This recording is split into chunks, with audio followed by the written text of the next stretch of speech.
They said Eliza Harrow was invisible. A shadow at the edge of every ballroom, a woman so unremarkable that even servants forgot her name.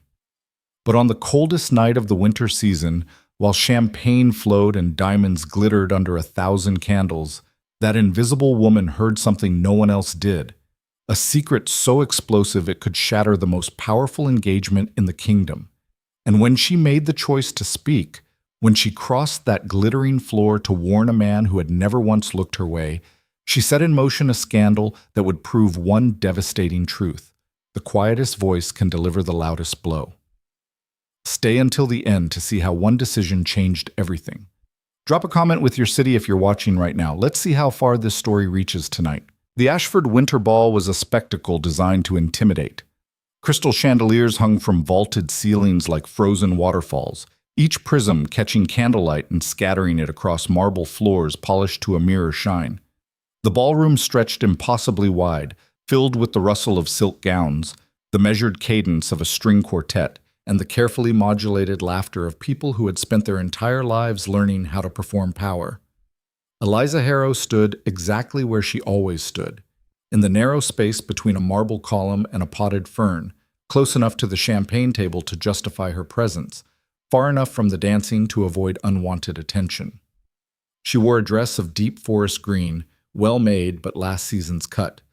Her dark hair swept into a simple arrangement that would draw no second glances. Everything about her was designed to blend into the wallpaper, to exist without demanding recognition. She had learned early that invisibility was its own kind of armor. "Did you see Lady Catherine's emeralds?" A woman's voice drifted past, sharp with competitive assessment. "Vulgar, really, as if weight alone could compensate for taste." Eliza didn't turn her head, but her eyes tracked the speaker, Lady Pemberton, wife of a minor baron, her own diamonds significantly smaller. The comment wasn't about the jewels.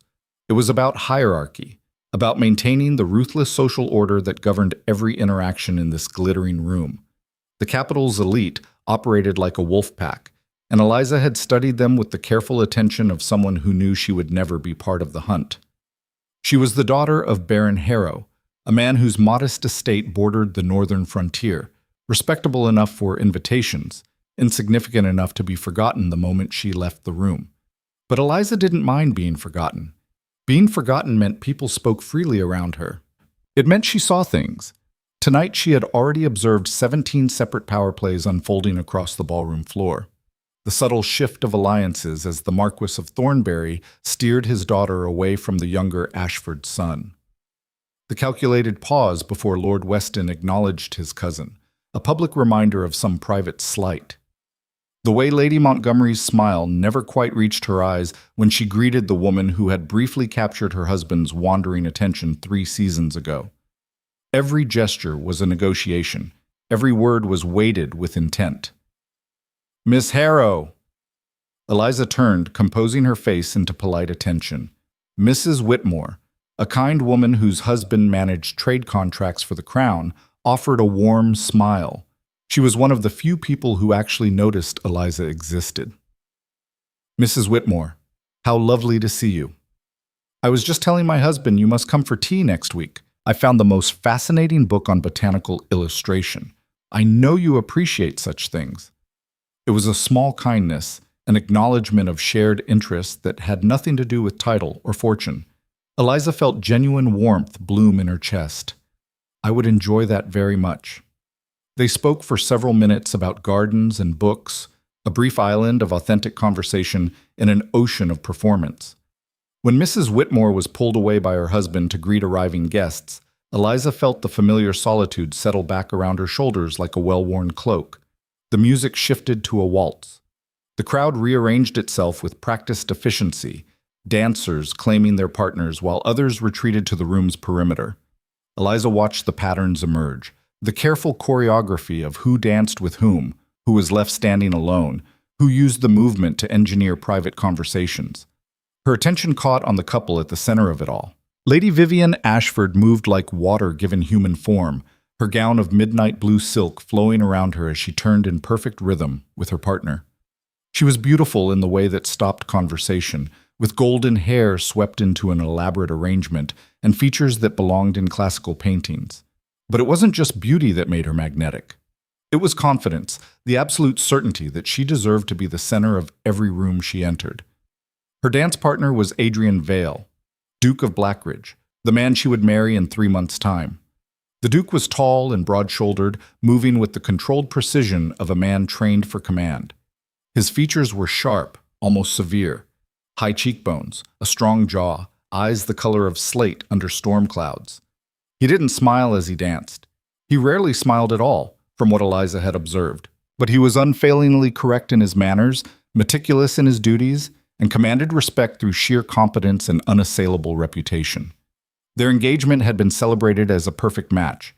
She brought beauty, social brilliance, and an impeccable pedigree through her connection to the Ashford family, one of the oldest in the kingdom. He brought immense wealth, political influence, and holdings that stretched across 3 provinces. Together, they would form an alliance that would reshape power in the capital for a generation. Eliza had heard all the gossip, watched all the maneuvering that had led to this union. She had also noticed things others hadn't. The way Lady Vivian's smile never quite softened when she looked at her fiancé.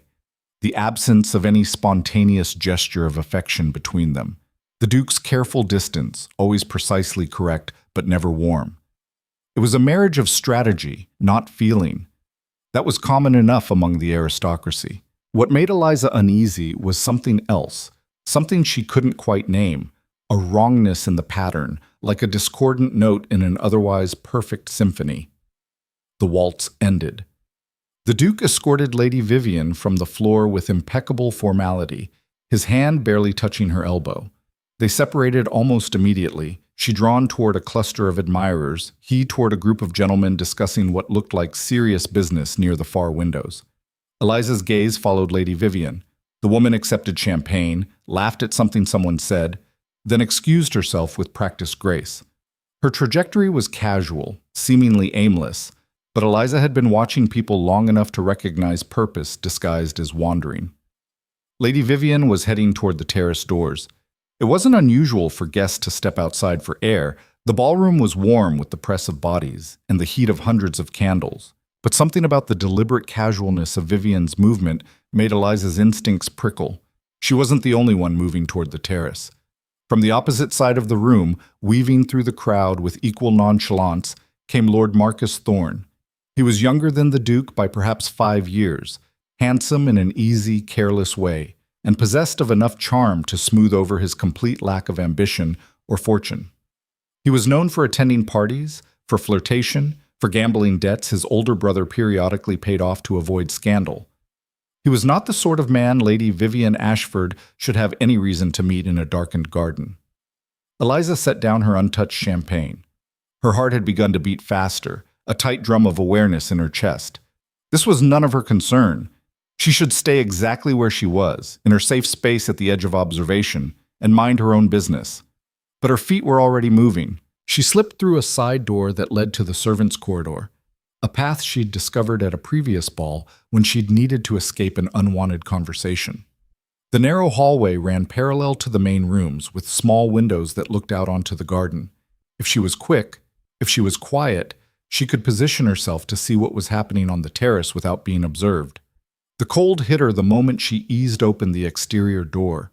Winter had settled over the capital with bitter determination, turning breath to frost and painting ice patterns on every window pane. She had only a thin shawl over her gown, but she wrapped it tight and moved into the shadows cast by the manor's eastern wing. The formal gardens spread before her in geometric precision, paths lined with dormant rose bushes and ornamental trees stripped bare by the season.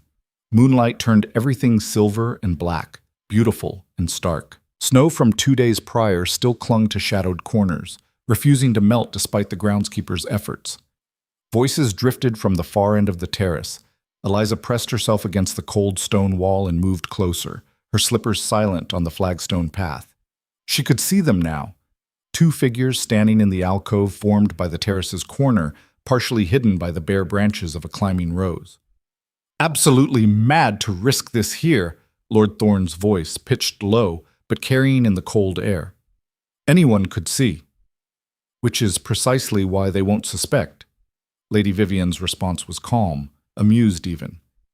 No one would believe I'd be so bold. Besides, everyone is occupied with the announcement. What announcement? The engagement celebration toast. In approximately 20 minutes, Adrian will formally announce our wedding date before the assembled company. Every eye will be on the ballroom. A pause. Then Thorne's laugh, rough around the edges. You've thought of everything, haven't you? I always do, darling. Eliza's breath caught.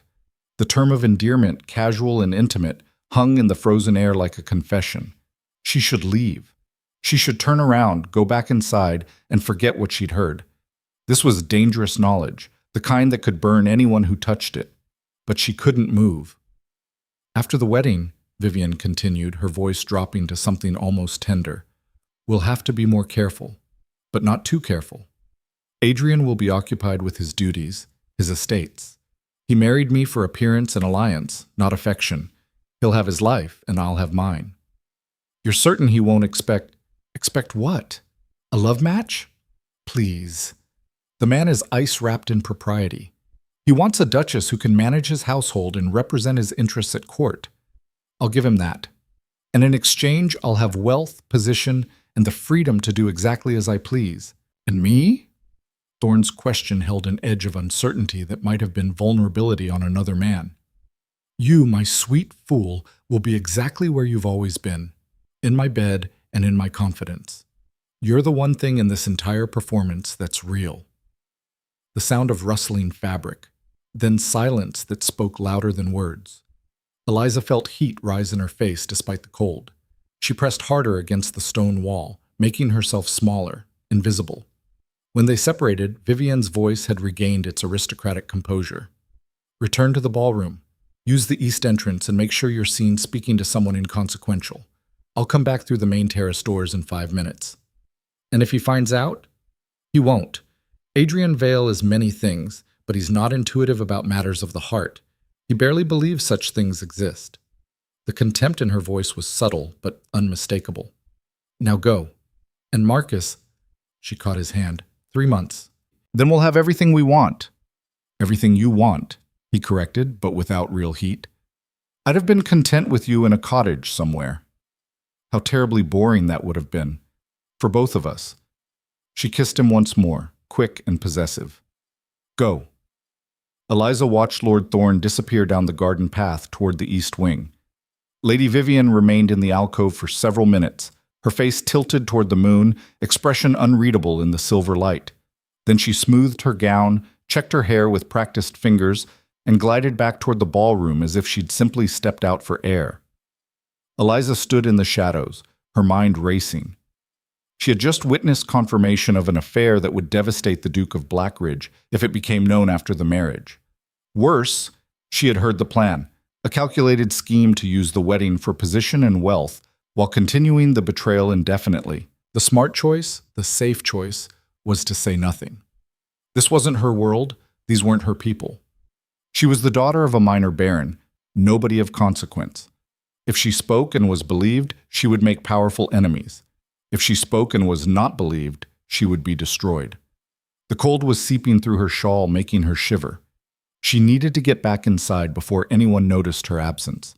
But as she turned toward the door, a different image rose in her mind. The Duke's face during the waltz, composed and correct but somehow distant, like a man going through motions he'd learned by rote. He didn't love his fiancée. That was clear enough. But he was an honorable man entering what he believed was an honorable arrangement. He deserved to know he was walking into a trap. The thought crystallized with sudden, sharp clarity.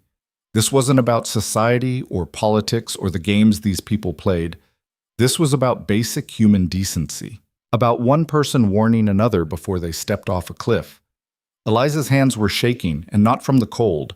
She had never done anything bold in her entire life. She had survived by being quiet, by being unnoticed, by never making waves. What she was considering went against every instinct of self-preservation she'd honed over 23 years. But she couldn't unhear what she'd heard, couldn't unknow what she knew. If she did nothing, the Duke would marry Lady Vivian in 3 months. He would discover the truth eventually. Men like Lord Thorne couldn't keep secrets forever, and affairs this brazen always came to light. But by then it would be too late. The marriage would be binding, the scandal exponentially worse, the humiliation complete, and she would know she could have prevented it. Eliza drew a shaking breath, watching it frost in the air before her face. Then she straightened her spine, pulled her shawl close, and walked back into the warmth of the manor with purpose burning in her chest like a coal. The ballroom was exactly as she'd left it, brilliant, crowded, everyone performing their roles in the intricate dance of high society. She paused just inside the door, scanning the crowd with new intensity. The Duke stood near the far wall in conversation with two older gentlemen she recognized as his solicitor and his chief steward. His expression was attentive but reserved, giving nothing away. Lady Vivian had rejoined her cluster of admirers, holding court with practiced ease. Her cheeks were slightly flushed, from the cold, anyone would assume, but her composure was absolute. Eliza's courage wavered. What was she doing? How could she possibly approach the Duke of Blackridge and tell him his fiancée was unfaithful? She had no proof beyond her word, and her word carried no weight in this world. He would dismiss her. Or worse, he would believe her and she would become the target of Vivian's considerable wrath. Every rational thought told her to stop. But her feet kept moving. She crossed the ballroom floor with her heart hammering so hard she was certain everyone could hear it. The crowd parted around her without noticing, as it always did. She was still invisible, still unremarkable, until she stopped 3 feet from the Duke of Blackridge and spoke his name. "Your Grace." Her voice came out steadier than she'd expected. The two gentlemen with him paused mid-conversation, turning to look at her with mild surprise. The Duke's gaze found her face, and for the first time in her life, Eliza Harrow had the complete attention of the most powerful man in the room. "I apologize for the interruption."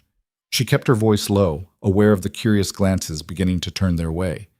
"But I need to speak with you, privately. It's urgent."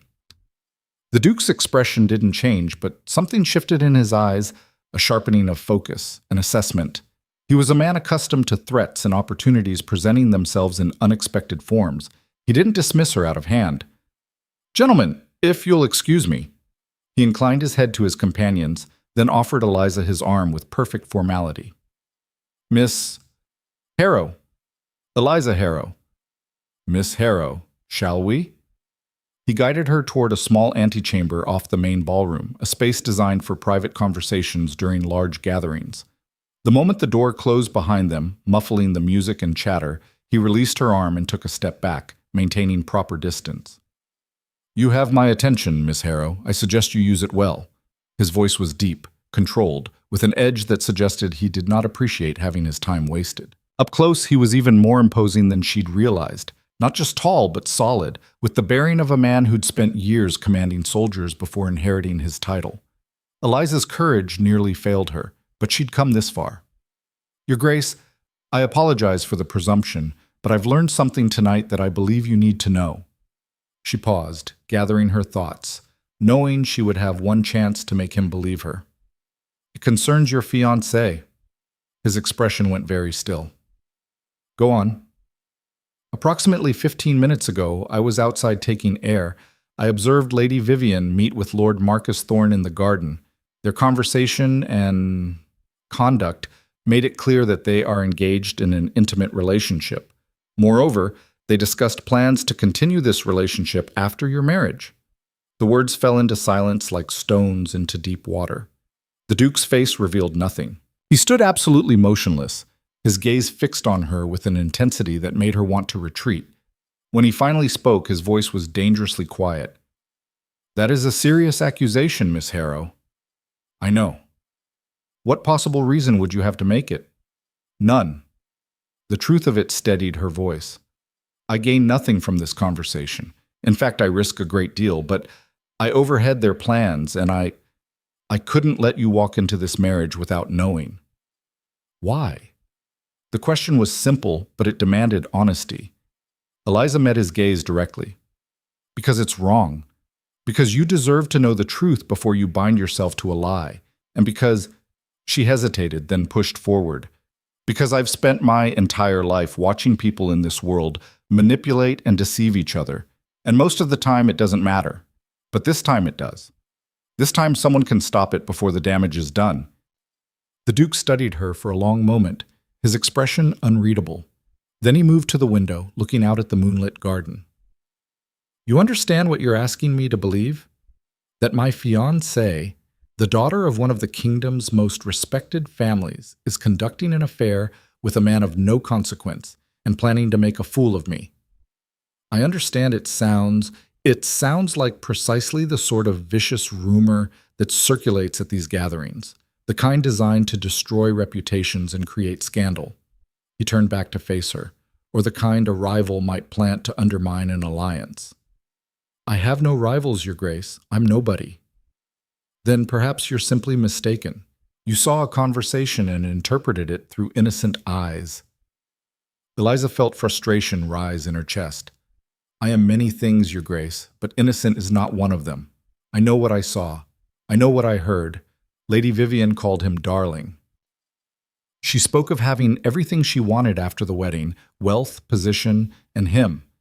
She said you married her for appearance and alliance, not affection, and that you would be too occupied with your duties to notice how she spent her time. Something flickered across the Duke's face, pain, perhaps, or recognition, but his voice remained level. You heard all this from where, exactly? I was in the shadows near the east wall. They were in the terrace alcove. They believed they were alone. And you make a habit of lurking in shadows, eavesdropping on private conversations? The judgment in the question stung, but Eliza refused to flinch. I make a habit of observing, Your Grace. It's what people like me do in rooms like this. Watch and learn and try to avoid making mistakes that could destroy us. Tonight I observed something I wish I hadn't, but now that I know, I can't unknow it. The Duke was silent for a long moment. When he spoke again, his tone had shifted slightly, less accusatory, more considering. Assuming I believe you, Miss Harrow, and I'm not yet certain I do, what exactly do you expect me to do with this information? That's not my decision to make.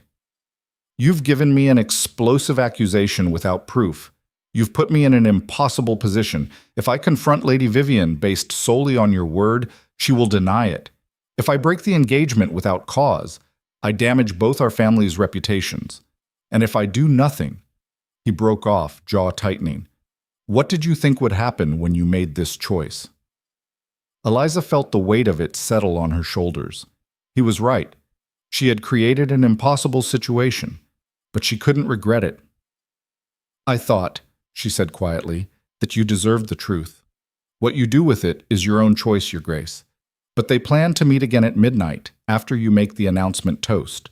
Lady Vivian told Lord Thorne that everyone's attention would be on the ballroom at that moment, giving them freedom to meet again in the garden. The Duke's eyes narrowed. Midnight. In approximately 40 minutes, yes. He turned back to the window, his shoulders rigid with tension. The silence stretched between them, filled with the muted sounds of the ball continuing in the next room. Eliza waited, her heart still racing, uncertain whether she'd just saved a man from disaster or destroyed her own life for nothing. Finally, the Duke turned to face her again. If you're lying, Miss Harrow, or if you're mistaken, you will regret bringing this to my attention. I understand. And if you're telling the truth, something dangerous entered his expression. Then others will regret it far more. He moved toward the door, then paused with his hand on the handle. Thank you, Miss Harrow. I think. Then he was gone, leaving Eliza alone in the small room with her racing heart and the terrifying knowledge that she had just set events in motion that she could not control. She stood there for several minutes, trying to steady her breathing, trying to process what she'd done. Through the door, she could hear the music swell, hear the announcement that the Duke of Blackridge requested everyone's attention for a toast. The announcement Vivian had mentioned, the one that would draw all eyes to the ballroom and away from the garden.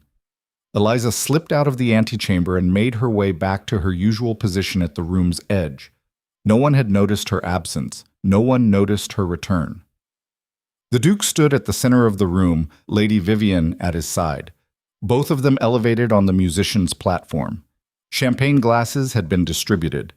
The crowd pressed close, eager to hear the formal announcement. Friends, honored guests, the Duke began, his voice carrying easily across the suddenly quiet room. Thank you for joining us on this winter evening. As many of you know, I have the pleasure of announcing that Lady Vivian Ashford has done me the great honor of accepting my proposal of marriage. Applause rippled through the crowd. Lady Vivian smiled radiantly, playing her role to perfection. The wedding will take place on the 1st of April, here in the capital, and you are all invited to share in our joy. More applause, glasses raised, the perfect picture of aristocratic romance. Eliza felt sick. Had she been wrong? Had she misunderstood what she'd seen? The Duke seemed perfectly content, completely composed. Perhaps he'd dismissed her warning entirely. Perhaps she really had been mistaken, seeing conspiracy where there was only innocent conversation. The toast concluded. The Duke assisted his fiancée down from the platform, accepted congratulations from the pressing crowd. Lady Vivian glowed under the attention, every inch the beautiful bride-to-be. And then, with practiced subtlety, she excused herself, just as she'd planned. Eliza watched her glide toward the terrace doors, watched the crowd part around her without questioning her departure. Why would they? She was simply stepping out for air after the excitement of the announcement. Lord Thorne had already disappeared. Eliza had noted his absence 5 minutes earlier. The Duke was still surrounded by well-wishers, accepting congratulations with mechanical politeness. But his eyes, Eliza noticed, were tracking the room with sharp attention. He was hunting. The realization sent a chill down her spine. He had believed her, or at least believed her enough to test the truth himself. Eliza couldn't stay in the ballroom. She had to know what would happen, even though it was reckless, even though she should stay far away from the consequences of what she'd set in motion. She slipped through the crowd and out the side door, back into the servants' corridor, back toward the garden where it had all started. The moon had risen higher, casting sharper shadows across the frozen landscape. Eliza positioned herself in the same place she'd hidden before, pressed against the cold stone wall, barely breathing. Voices reached her first, low, urgent, intimate. "Couldn't wait another moment to taste you." Lord Thorne's voice, thick with desire. The sound of rustling fabric, of movement in the alcove's darkness.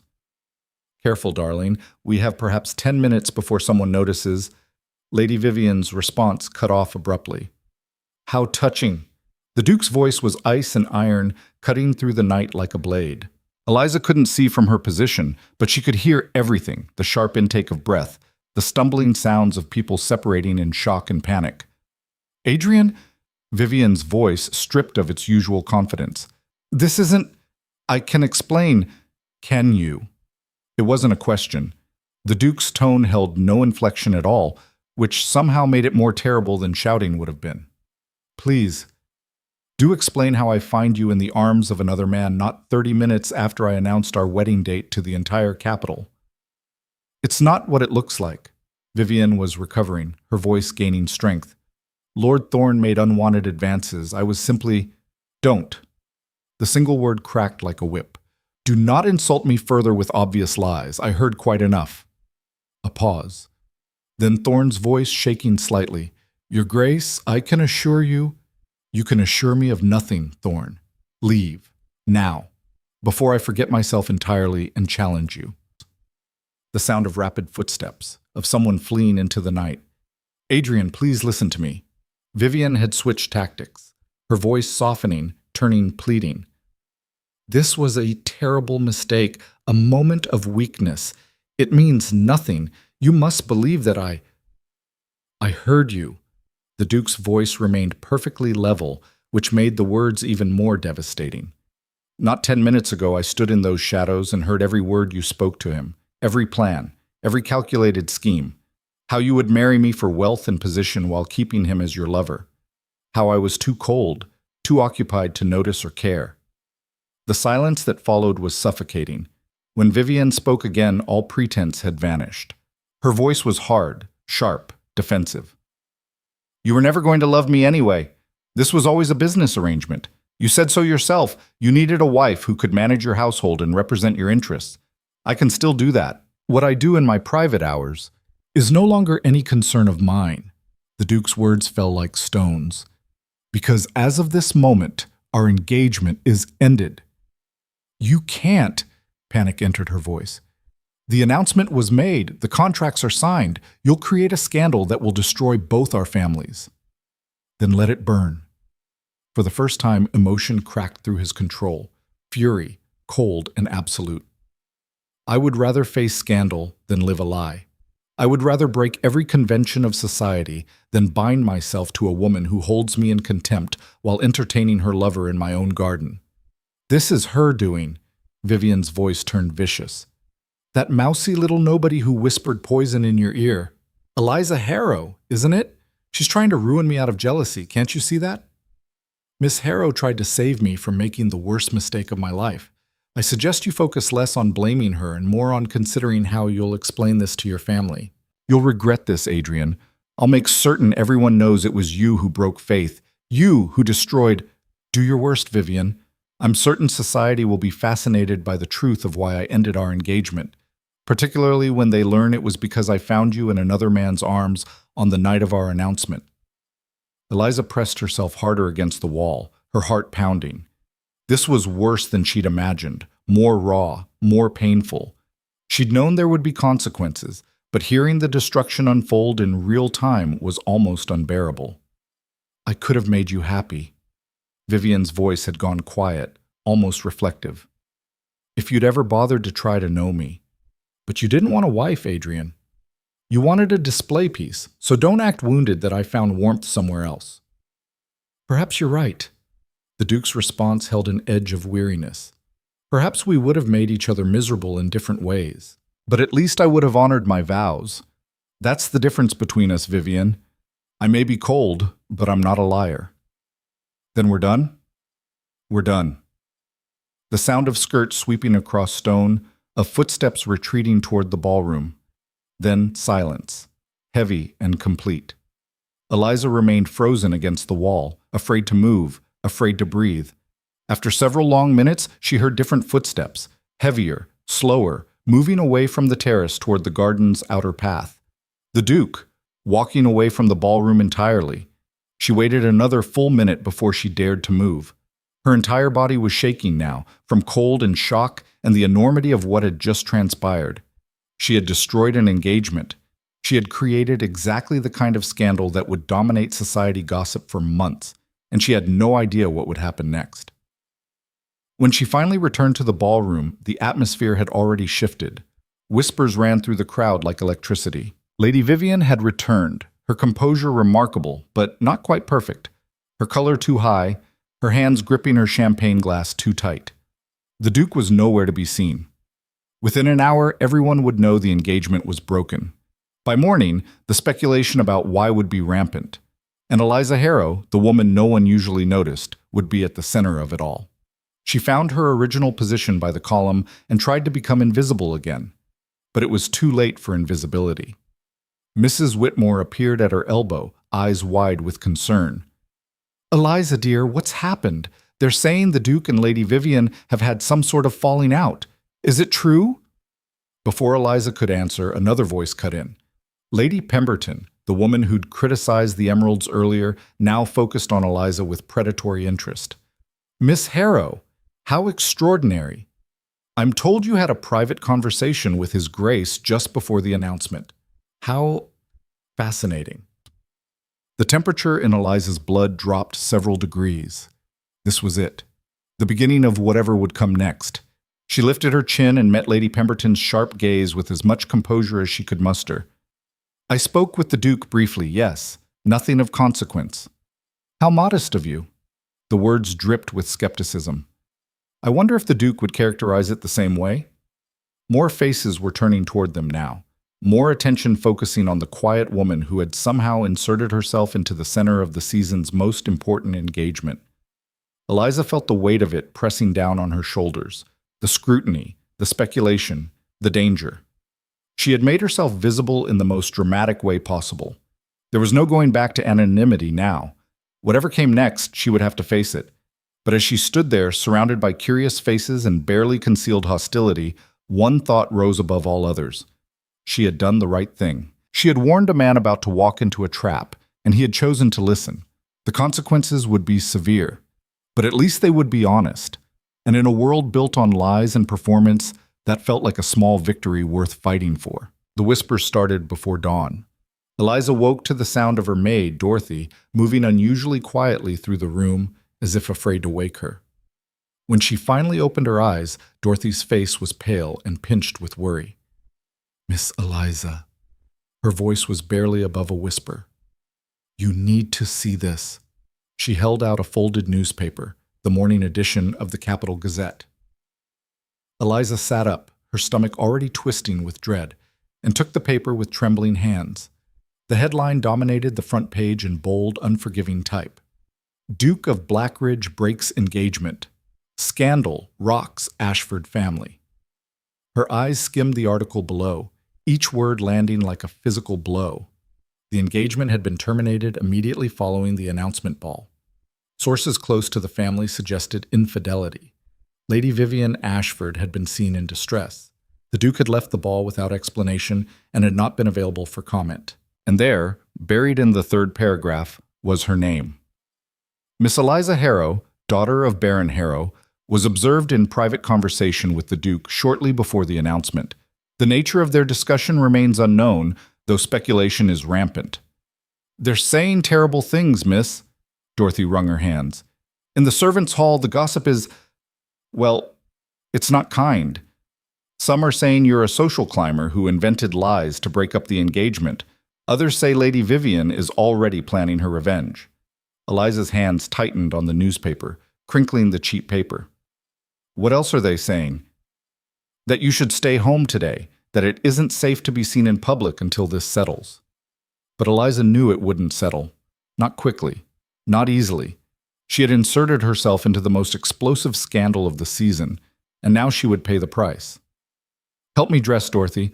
The blue walking dress, I think." "Miss, you can't possibly be thinking of going out." "I have no intention of hiding." The words came out stronger than she felt. "If I stay locked in this house, it will only confirm whatever stories are being told about me. Better to face it directly." Dorothy looked doubtful but did as instructed. As Eliza dressed, her mind raced through possible scenarios. Lady Vivian would be furious, humiliated, dangerous. Her family, the powerful Ashfords, would want someone to blame. The rest of society would be watching to see how this played out, ready to turn on whoever emerged as the villain of the story.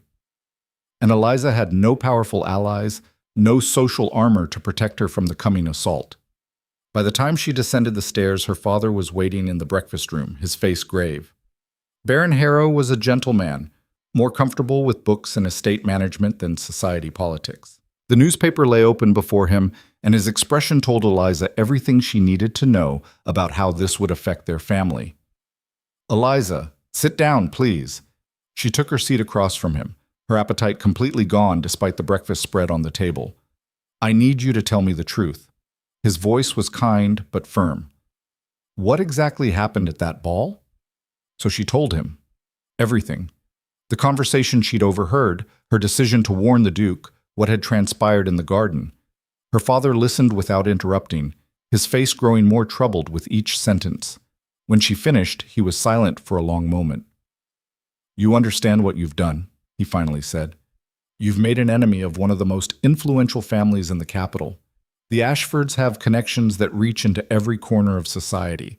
If they choose to destroy you, to destroy us, they have the power to do so." "I know, Father, but I couldn't—" "I'm not finished." He held up a hand, though his tone remained gentle. "You've also done something remarkably brave. The Duke of Blackridge is an honorable man. If what you told him was true, and clearly it was, or he wouldn't have acted so decisively, then you saved him from a disastrous marriage. That counts for something." Relief flooded through her chest. "You're not angry?" "Angry? Eliza, I'm terrified. For you, for our family, for what may come. But angry, no." He reached across the table and squeezed her hand. "You did what you believed was right. Consequences be damned. That takes courage I'm not certain I possess. I only hope it doesn't cost you more than you can afford to pay." A knock at the door interrupted them. Their butler, Mr. Hewitt, entered with a silver tray bearing a single envelope sealed with red wax. "This just arrived by special messenger, Miss Eliza, from the Duke of Blackridge." Eliza's heart lurched. She took the envelope with hands that wanted to shake and carefully broke the seal. Inside was a brief note in sharp, precise handwriting. Miss Harrow, I am in your debt. What you did required courage that should not go unacknowledged. However, I am aware that your actions on my behalf will bring unwanted attention and potential harm to your reputation. Please know that I will not allow you to bear the consequences alone. I will call on you this afternoon at 3 o'clock, if that is acceptable to your family. There are matters we must discuss. Yours in gratitude, Adrian Vale, Duke of Blackridge. Her father read the note over her shoulder and let out a low whistle. Well, that's unexpected, and potentially very helpful or very dangerous, depending on how society chooses to interpret it. What do you mean? If the Duke publicly acknowledges his gratitude, it legitimizes your actions. But if people believe there's something more between you, some romantic entanglement that motivated your interference, it could make everything worse. Eliza hadn't considered that angle. The idea of anyone believing she harbored romantic feelings for the Duke seemed absurd.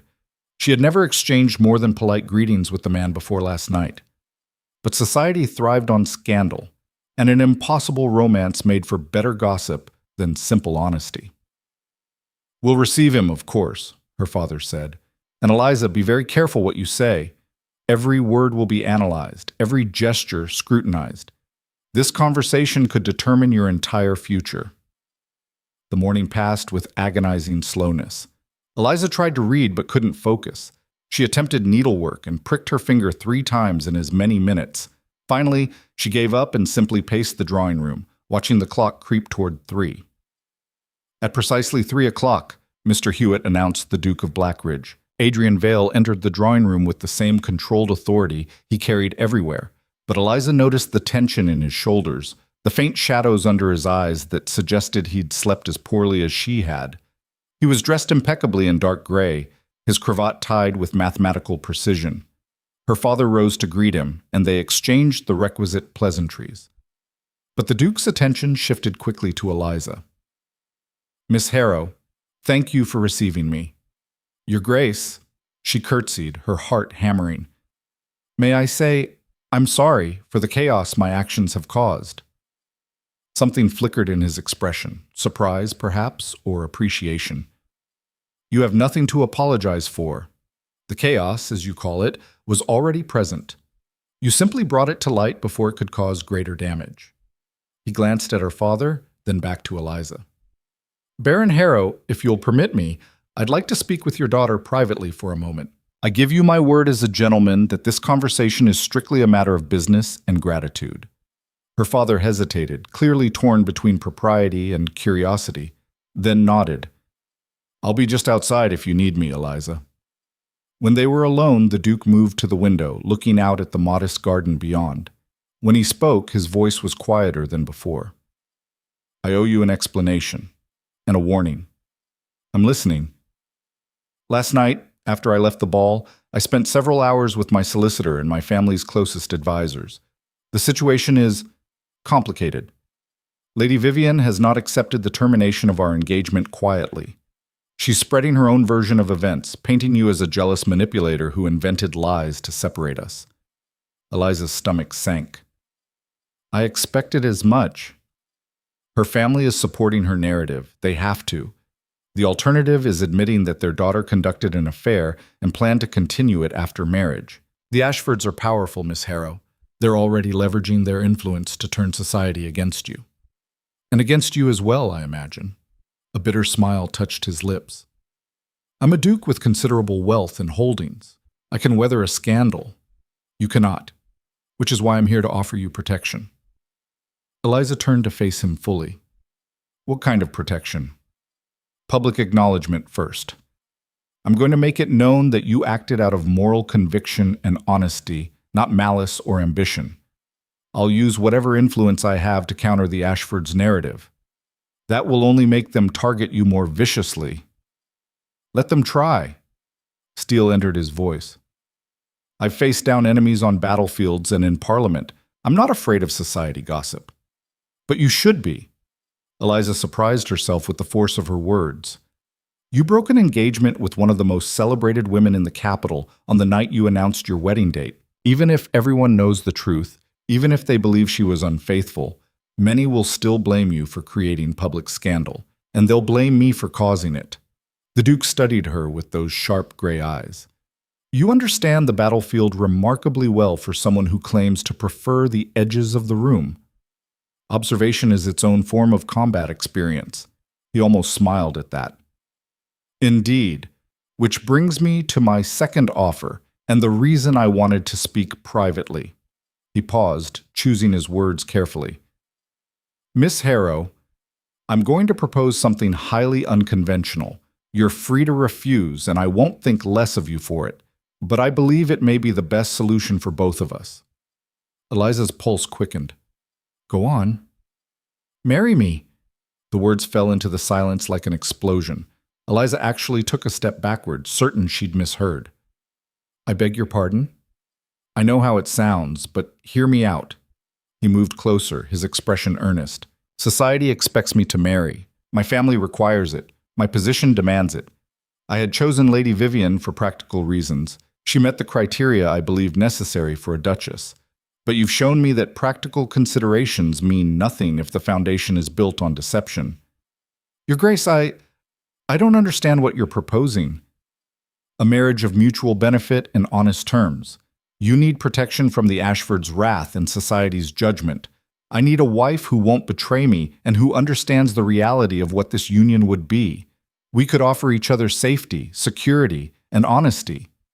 Eliza's mind reeled. This was absurd. Impossible. She was nobody, the daughter of a minor baron with a modest estate and no significant connections. The Duke of Blackridge could marry anyone, a princess, a great heiress, someone who would bring substantial advantage to the alliance. You can't be serious. I'm entirely serious. His tone was matter-of-fact, as if he were discussing a business contract rather than marriage.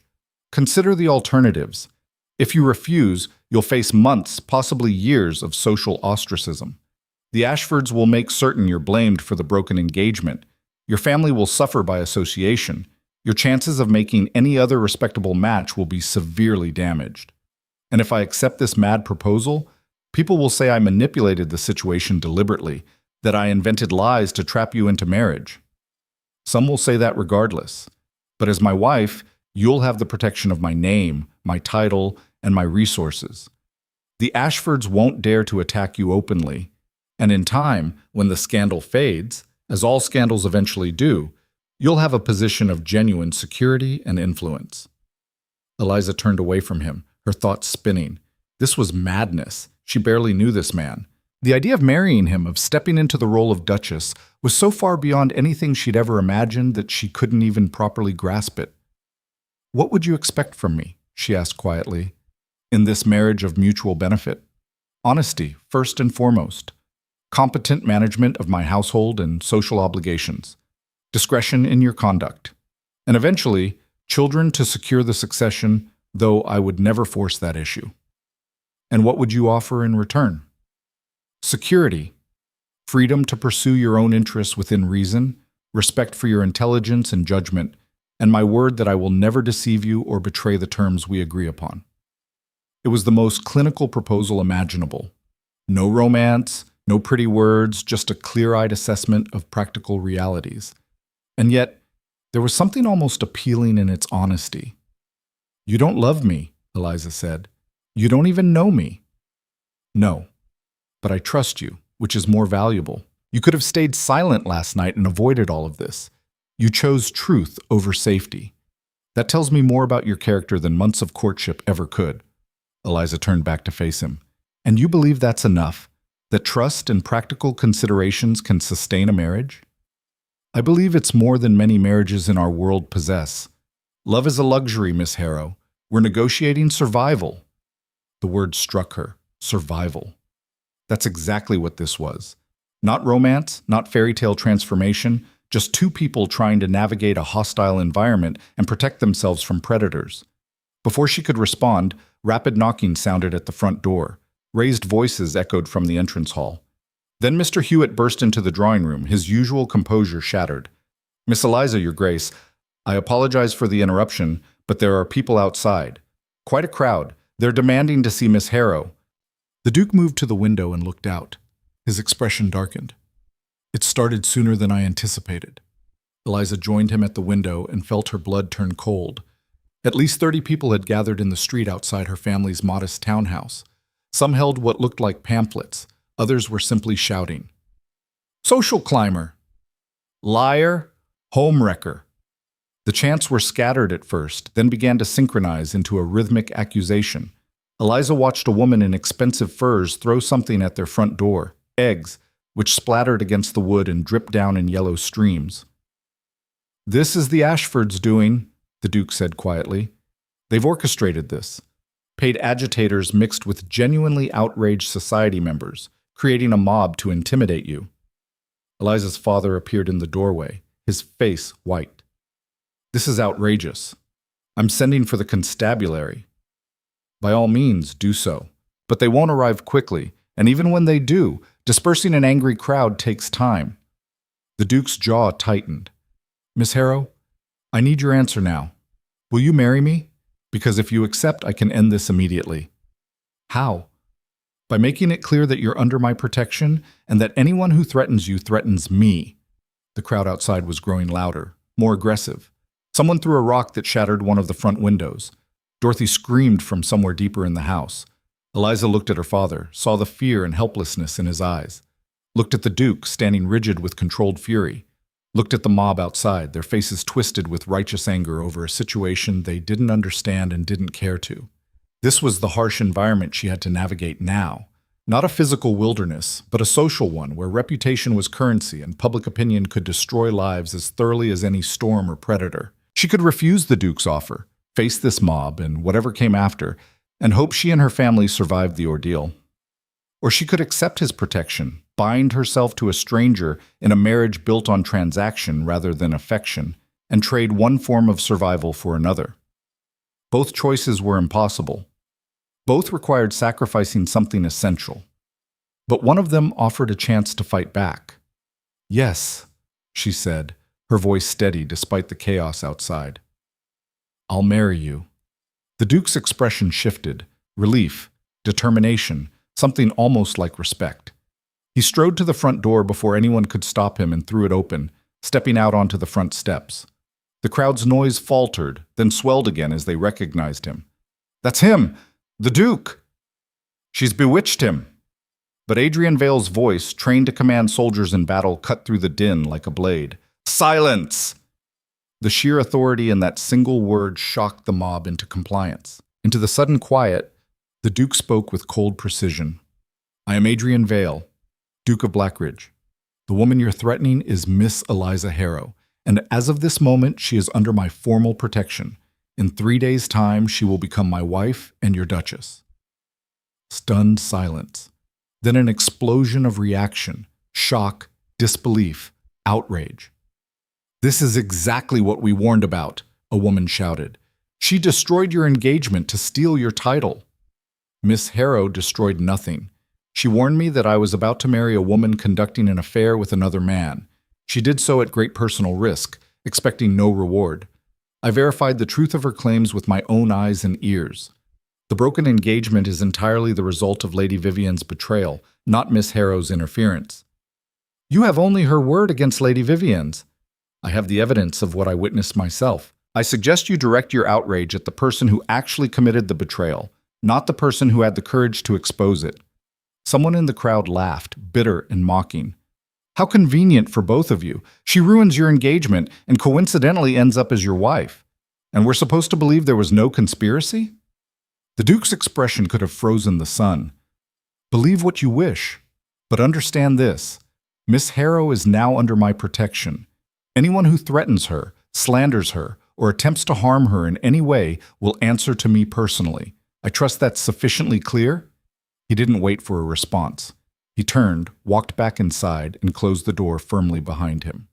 The crowd outside continued to murmur and shout, but the violence had gone out of it. The presence of the Duke himself, the formal declaration of protection and intent to marry, had transformed the social calculus. Attacking Eliza now meant attacking the Duke of Blackridge directly, and very few people were willing to take that risk. Inside, Eliza stood frozen in the hallway, her heart pounding so hard she could barely hear anything else. What had she just agreed to? What had she just done? The Duke turned to her father. Baron Harrow, I apologize for the precipitous nature of this proposal.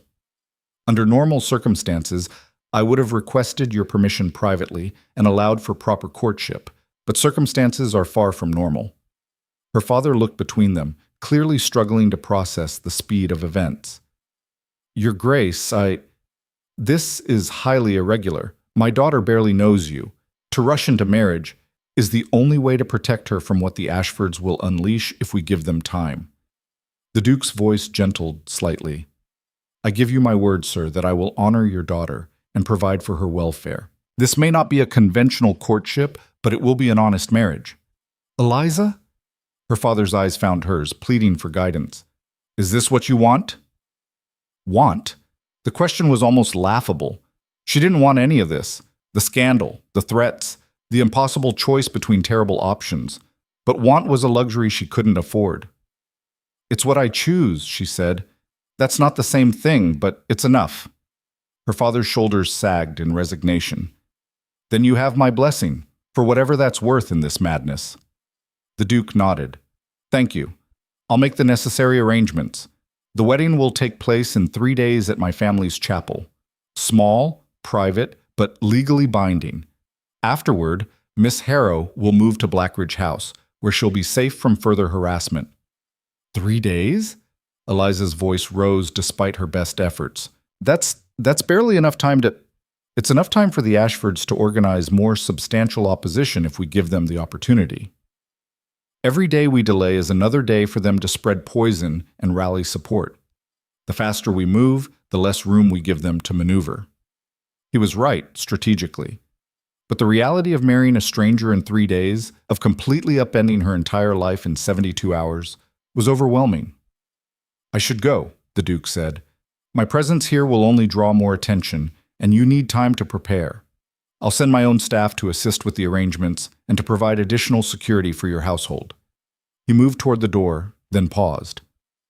Miss Harrow, Eliza, I know this is far from ideal, but I promise you I will not make you regret this choice.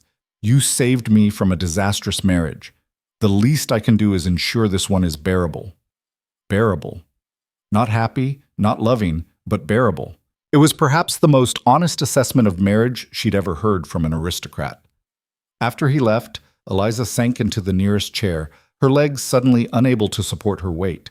Her father sat beside her, taking her hand. Are you certain about this, my dear? No, but I'm certain about the alternative. If I don't accept his protection, the Ashfords will destroy me. They'll destroy you too, by association. Our family will be ruined. Better ruined than trapped in a loveless marriage. Is it? Eliza looked at him seriously. Father, you've always taught me to be practical, to see things as they are, not as I wish they were. This is me being practical. The Duke needs a wife he can trust. I need protection and security. We can offer each other those things honestly. How many marriages in our world can claim as much? Her father had no answer to that. The next 3 days passed in a blur of activity and increasing chaos. The Duke's staff arrived within hours. A formidable housekeeper named Mrs. Winters, who took over the wedding preparations with military efficiency, 2 footmen who served as discreet security, and a lady's maid named Sarah, who helped Eliza prepare her modest trousseau. The newspapers had a field day. Every edition carried new speculation, new accusations, new dramatic interpretations of the scandal. Lady Vivian gave a tearful interview claiming her heart was broken by false accusations. Lord Thorne had apparently fled to the continent to avoid the scrutiny. The Ashford family issued formal statements denouncing Eliza as a social climber who had manipulated the Duke. But there were other voices too. Mrs. Whitmore published a letter defending Eliza's character. Several other women of middling social rank spoke up about Lady Vivian's reputation for cruelty and manipulation. And the Duke himself gave a brief, devastating interview in which he stated plainly that he had personally witnessed his former fiancée in a compromising position with another man, and that Miss Harrow's only crime was honesty. On the morning of the wedding, Eliza stood in her bedroom and looked at herself in the mirror. She wore a simple gown of ivory silk, elegant but not ostentatious. Her dark hair was arranged in a style that Mrs. Winters had suggested, sophisticated without being showy. She looked like someone about to make the most important decision of her life. She looked terrified. "You can still change your mind, miss." Sarah spoke quietly from behind her. "The Duke would understand. He's a good man, from what I hear. He wouldn't force you." "I know, but I've made my choice." Eliza turned away from the mirror. "Let's go before my courage fails entirely." The chapel at Blackridge House was small and ancient, with stained glass windows that cast colored light across stone floors. Only a handful of people attended: her father, Mrs. Winters, the Duke's solicitor serving as witness, and a priest who conducted the ceremony with appropriate solemnity. Adrian Vale stood at the altar in formal black, his expression composed but not cold. When Eliza joined him, he offered his hand and she took it. The ceremony was brief: traditional vows, exchange of rings, the formal pronouncement that bound their lives together legally and irrevocably. When the priest instructed the Duke to kiss his bride, Adrian leaned forward and pressed his lips to hers. A chaste, formal touch that lasted barely a second. But in that moment, Eliza felt the full weight of what she'd done settle onto her shoulders. She was no longer Eliza Harrow. She was Eliza Vale, Duchess of Blackridge, and she had absolutely no idea how to survive what came next. The wedding breakfast was held in uncomfortable silence. Only 6 people sat at the long mahogany table in Blackridge House's formal dining room: Eliza, Adrian, her father, Mrs. Winters, the solicitor Mr. Pembroke, and a distant cousin of the Duke's named Lady Margaret Carstairs, who had arrived unannounced an hour before the ceremony. The older woman had sharp features and sharper eyes, and she'd been studying Eliza with undisguised skepticism since the moment they'd been introduced. "Well," Lady Margaret said, breaking the silence as servants cleared the soup course, "this is certainly the most extraordinary situation I've witnessed in 40 years of society observation. Married within days of breaking your previous engagement, Adrian, the scandal alone will echo for years." "Then let it echo." The Duke's tone was flat, final. "I'm not interested in society's opinion on matters of my personal life." "How very modern of you, and how very naive."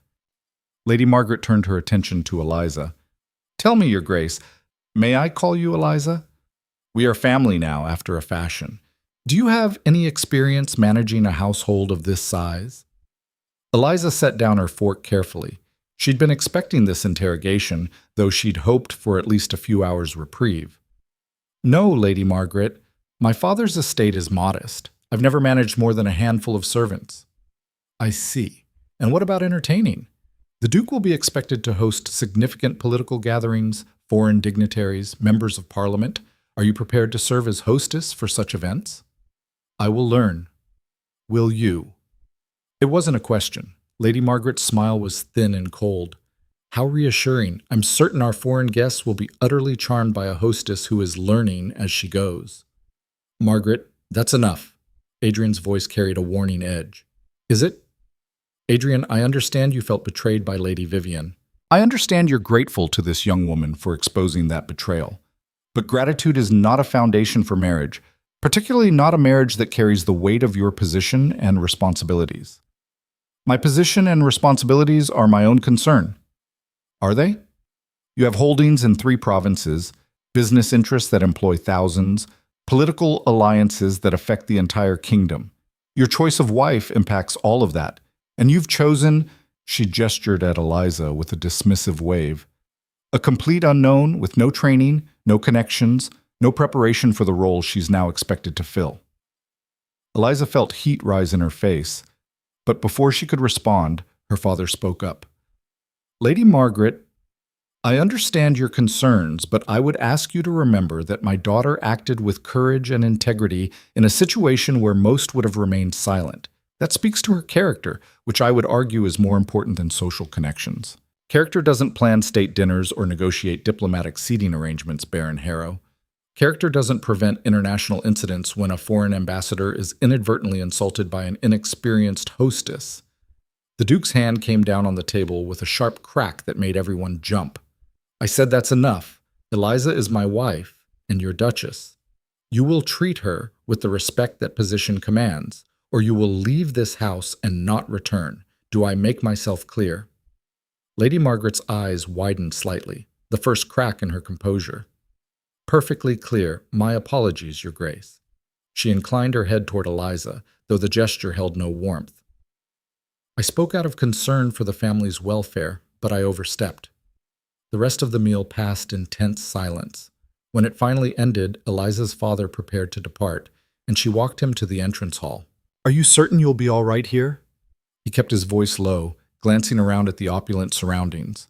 Marble floors, soaring ceilings, portraits of long-dead dukes staring down with stern expressions. "This place is intimidating." "It's terrifying," Eliza admitted. "But staying at home would have been worse. At least here I have his protection." Protection from external threats, perhaps. But what about the threats inside these walls? That woman at breakfast was only the beginning, Eliza. The Duke's entire social circle will judge you, test you, wait for you to fail. Then I won't fail. Her father cupped her face in his hands, his expression sad and proud in equal measure. "My brave, stubborn daughter, you've always been stronger than you believed. I only hope that strength is enough for what's coming." After he left, Eliza stood alone in the vast entrance hall, feeling the weight of the house settle around her like a physical presence. Blackridge House was enormous. 4 stories of stone and grandeur, with wings that stretched in multiple directions, formal gardens visible through tall windows, and more rooms than she could possibly count. This was her home now, her prison, her battlefield. "Your Grace?" She turned to find Mrs. Winters approaching, a ring of keys in her hand. "The Duke asked me to show you to your chambers and help you settle in. If you'll follow me?" They climbed a grand staircase to the 3rd floor, then down a long corridor lined with more portraits and ancient tapestries. Mrs. Winters stopped at a door near the corridor's end and opened it with a flourish. "The Duchess's chambers, Your Grace." Eliza stepped inside and felt her breath catch. The room was beautiful. Walls covered in silk the color of spring leaves, furniture in dark wood that gleamed with polish, windows that overlooked the gardens. A massive 4-poster bed dominated one wall, and through an open door she could see a dressing room and private bathing chamber. "The Duke's chambers are through that door." Mrs. Winters indicated a second door on the far wall. "Connected, but private. He wanted you to know that he won't intrude without invitation." The thoughtfulness of that small gesture made something tight in Eliza's chest loosen slightly. At least Adrian understood how overwhelming this was. "Your belongings arrived this morning and have been unpacked. Sarah will serve as your lady's maid. She's experienced and discreet. You can trust her." Mrs. Winters paused, then added more quietly, "I've served the Blackridge family for 30 years, Your Grace. I've seen 3 dukes and 2 duchesses in that time. If I may offer advice? Please, don't try to become someone you're not. The previous duchess, Adrian's mother, attempted to mold herself into what she thought society expected. It made her miserable and ineffective. The duchess before her, Adrian's grandmother, was herself without apology. She was respected, even feared. Authenticity commands more loyalty than performance ever will." Eliza absorbed that, filing it away with all the other information she was desperately trying to process. "Thank you, Mrs. Winters. One more thing. There's a dinner tonight. The Duke accepted the invitation weeks ago before everything. It's at the Ashford estate." Ice water flooded Eliza's veins. "The Ashfords? Lady Vivian's family?" "The very same. The Duke intends to attend, and he expects you to accompany him as his wife. He believes appearing together publicly will demonstrate strength and unity, and will make it clear that you're not intimidated by their opposition." "That's insane. They'll destroy me the moment I walk through their door." "Very possibly, yes." Mrs. Winters' expression was sympathetic but firm. "But if you refuse to attend, if you hide here in safety, you'll confirm every accusation they've made about you being a coward who manipulated your way into a title. You'll lose before the battle even begins." Eliza sank onto the edge of the massive bed. "This is what my life is now? Walking into hostile territory every day, fighting battles at dinner parties? This is what your life has always been, Your Grace. You just fought from the shadows before. Now you're fighting in the light." After Mrs. Winters left, Eliza sat in her beautiful cage of a room and tried to calm her racing thoughts. Tonight she would face the Ashford family in their own home, surrounded by their allies, with every eye watching for her to stumble. It was social suicide, or it would be if she gave them the satisfaction. She thought about what Mrs. Winters had said: authenticity over performance, being herself without apology. But who was herself anymore? She'd been Invisible Eliza Harrow for 23 years. She'd only been the Duchess of Blackridge for 3 hours. She had no idea how to be that person. A knock at the connecting door interrupted her spiral of anxiety. "Come in." Adrian entered, still wearing his formal wedding attire, though he'd removed his jacket and cravat. He looked tired, and for the first time she noticed gray threading through his dark hair at the temples. "I wanted to check on you, make sure you were settling in." As much as one can settle into a completely foreign life in the span of an afternoon. He almost smiled at that. "Fair point. I also wanted to discuss tonight. I know Mrs. Winters informed you about the Ashford dinner." "She did. And I know you expect me to attend." "I don't expect anything, Eliza. I'm asking you to consider it. But if you're not ready, if it's too much too soon, I'll send our regrets and face the political consequences." The offer surprised her. She'd expected a command, not a choice. "Why would you do that? You said yourself that we need to present a united front." "We do. But not at the cost of breaking you before you've had a chance to find your footing." He moved to the window, looking out at the gardens below. "I know what I've asked of you, what I'm continuing to ask of you. It's not fair, and it's certainly not what you signed up for when you warned me about Vivian." "No, but it's the choice I made when I accepted your proposal. A choice you made under duress, surrounded by an angry mob." He turned back to face her. "Eliza, I need you to understand something. This marriage is legally binding, but I don't want you to feel trapped in it. If you want to leave, if this becomes unbearable, I'll find a way to end it quietly. You'll be provided for, protected. I won't hold you hostage out of pride or obligation." The words should have been reassuring. Instead, they made her angry. "Do you think I'm that weak? That I'll run at the first sign of difficulty?" "I think you're strong enough to know when a battle isn't worth fighting." "This battle is worth fighting, not because I want to be a duchess, not because I care about society or titles or any of it, but because the Ashfords are trying to destroy me for telling the truth, and I will not let them succeed. I will not validate their narrative by hiding or running away." Adrian studied her for a long moment, and something shifted in his expression. Respect, perhaps, or recognition. "You're certain?" "I'm certain that I'm going to that dinner tonight, and I'm going to show them exactly what happens when they underestimate the woman no one notices." A real smile touched his lips this time. "Then we'd better prepare you for war." Sarah spent the next 3 hours transforming Eliza into someone who could hold her own in the Ashford ballroom. The gown was a statement piece, deep sapphire silk that brought out the blue in her eyes, with a neckline that was daring without being scandalous. Her hair was arranged in an elaborate style that must have taken Sarah an hour to perfect, threaded with small diamonds that caught the light. When Eliza looked in the mirror, she barely recognized herself. She looked like a duchess, like someone with power and position, like someone worth destroying. Adrian was waiting at the bottom of the stairs when she descended. He wore formal black with military precision, and when he looked up and saw her, something flickered in his expression that might have been appreciation.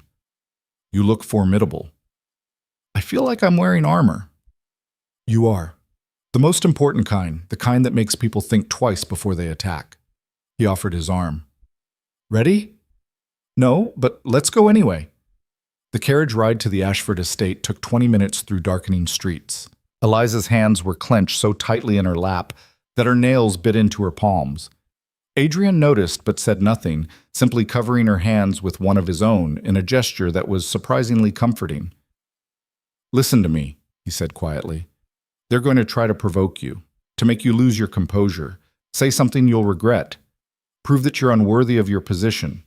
Don't give them that satisfaction. Stay calm, stay polite, and remember, you're not alone in that room." The Ashford mansion blazed with light, every window glowing, carriages lined up along the circular drive. Music drifted from inside, and through the open doors Eliza could see crowds of elegantly dressed people. Far more people than a typical dinner party would attract. They've turned this into a spectacle, Adrian said grimly. Invited half the capital to witness your first public appearance as my wife. Of course they did. Why waste an opportunity to humiliate me privately when they can do it in front of hundreds? They stepped out of the carriage, and immediately the crowd inside shifted, conversations dying as heads turned toward the entrance. Eliza felt the weight of those stares like physical pressure. The butler announced them in a voice that carried across the suddenly silent room. His Grace, the Duke of Blackridge, and Her Grace, the Duchess of Blackridge. Every eye in the room fixed on them as they descended the steps into the ballroom. The silence was absolute, suffocating. Then, like a wave breaking, the whispers began. That's her. Audacity to show her face. Looks like a countess playing dress-up. Adrian's hand tightened on her arm, a silent message. Ignore them. Lord Ashford approached first, his expression carefully neutral. He was an older man with silver hair and the same aristocratic features as his daughter, though his eyes held more calculation than cruelty. Your Grace, how unexpected to see you this evening. Is it? Your invitation was quite clear, and I saw no reason to decline. Adrian's tone was pleasant, but edged with steel. May I present my wife, the Duchess of Blackridge? Eliza, Lord Ashford, our host. Eliza curtsied with the grace Sarah had drilled into her. Lord Ashford, thank you for your hospitality. His eyes swept over her, assessing, calculating. Indeed. Welcome to my home, Your Grace. Though I confess, given recent events, I'm surprised you chose to attend. Recent events? Eliza kept her voice light. You mean my marriage? I'm delighted to celebrate it among friends and peers. How remarkably bold of you. Lady Ashford materialized at her husband's elbow, her smile a weapon. Given that those friends and peers are still processing the scandal of how that marriage came to be. There's no scandal in honesty, Lady Ashford, though I understand some find the truth uncomfortable.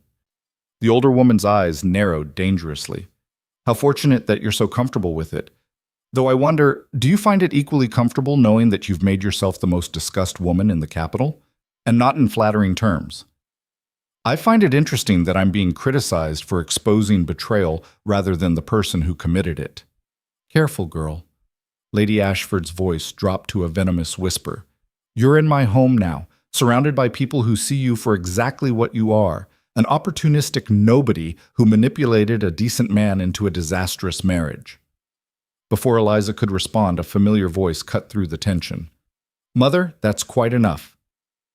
Vivian Ashford stepped into the circle, and Eliza's breath caught.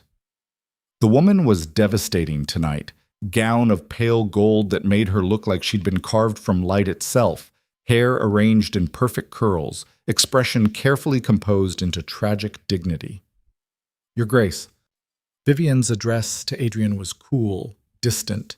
I see you've brought your new bride. How cozy. Vivian. Adrian's voice was flat.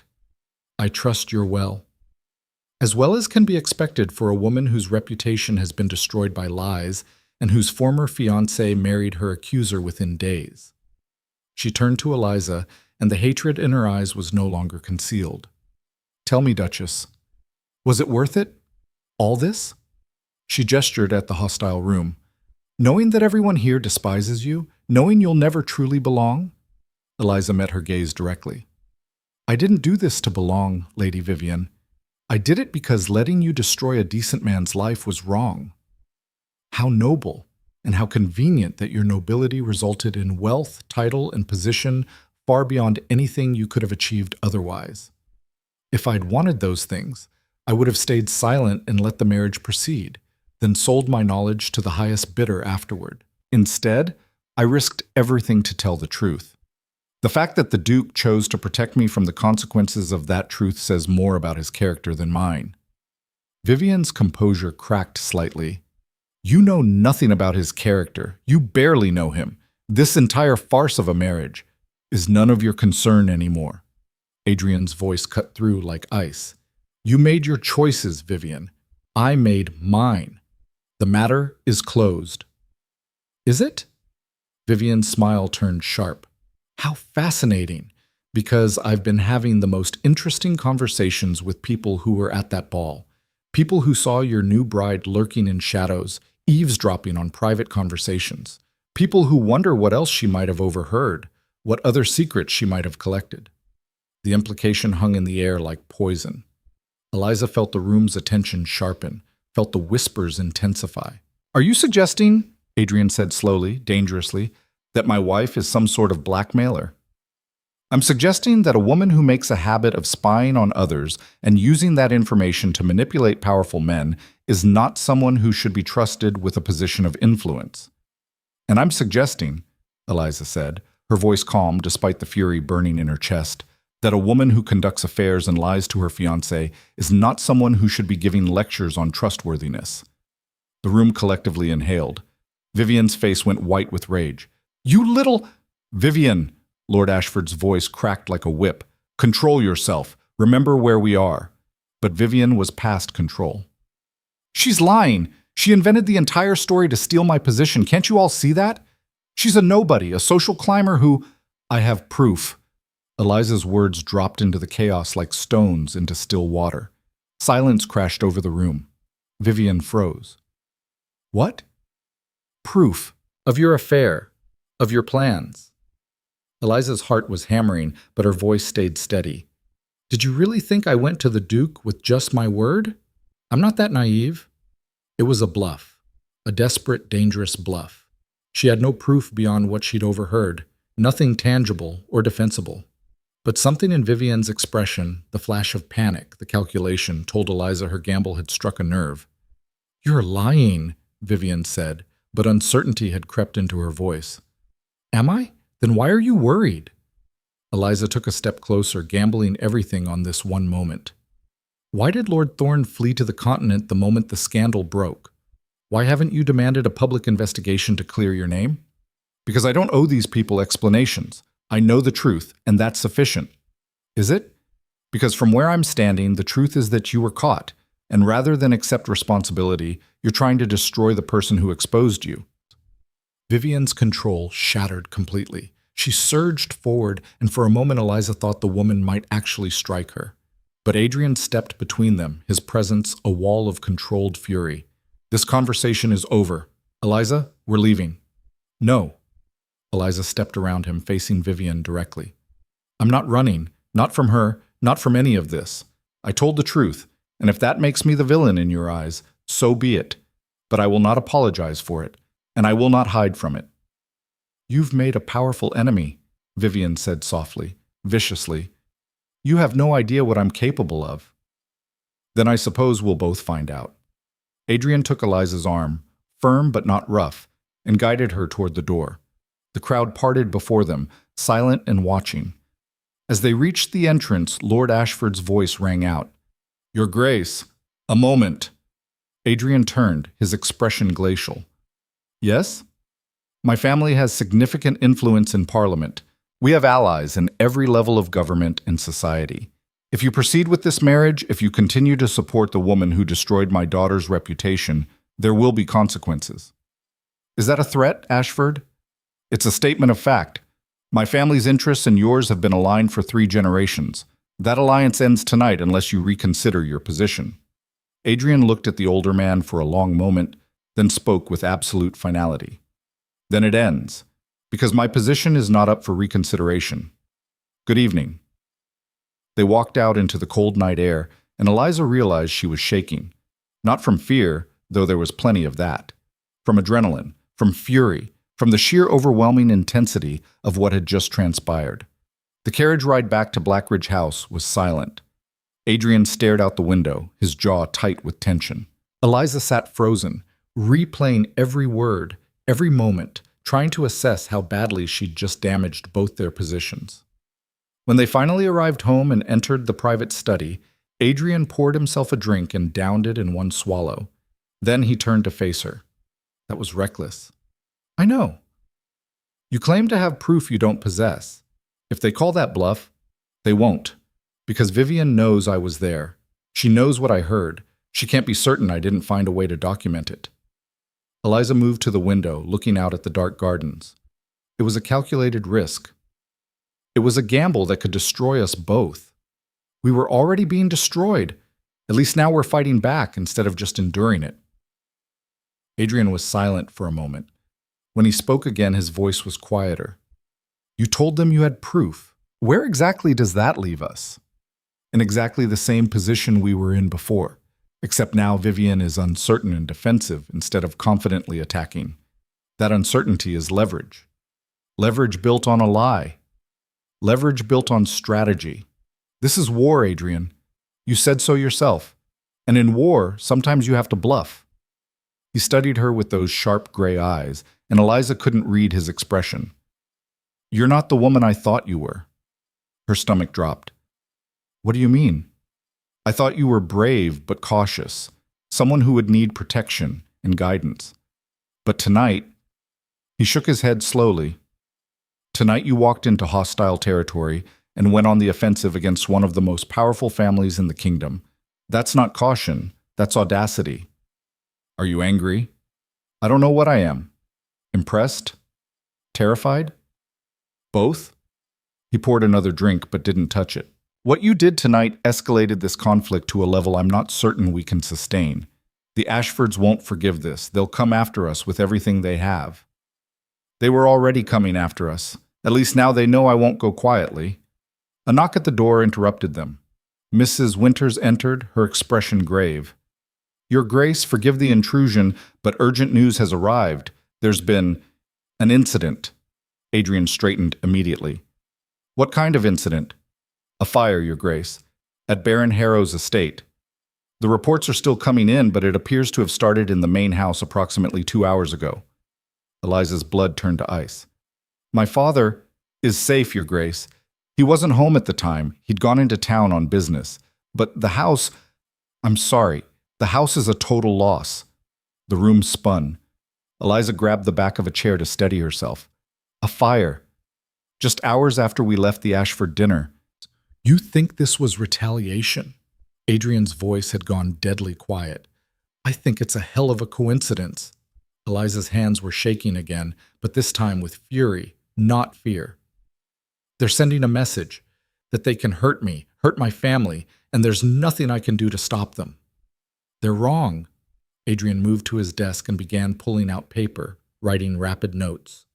Mrs. Winters, send for my steward and my solicitor immediately. I want investigators at that estate within the hour. I want evidence, witnesses, anything that connects this to the Ashfords. Adrian, they'll have covered their tracks. Probably, but I'm not going to sit here and do nothing while they burn down your family home.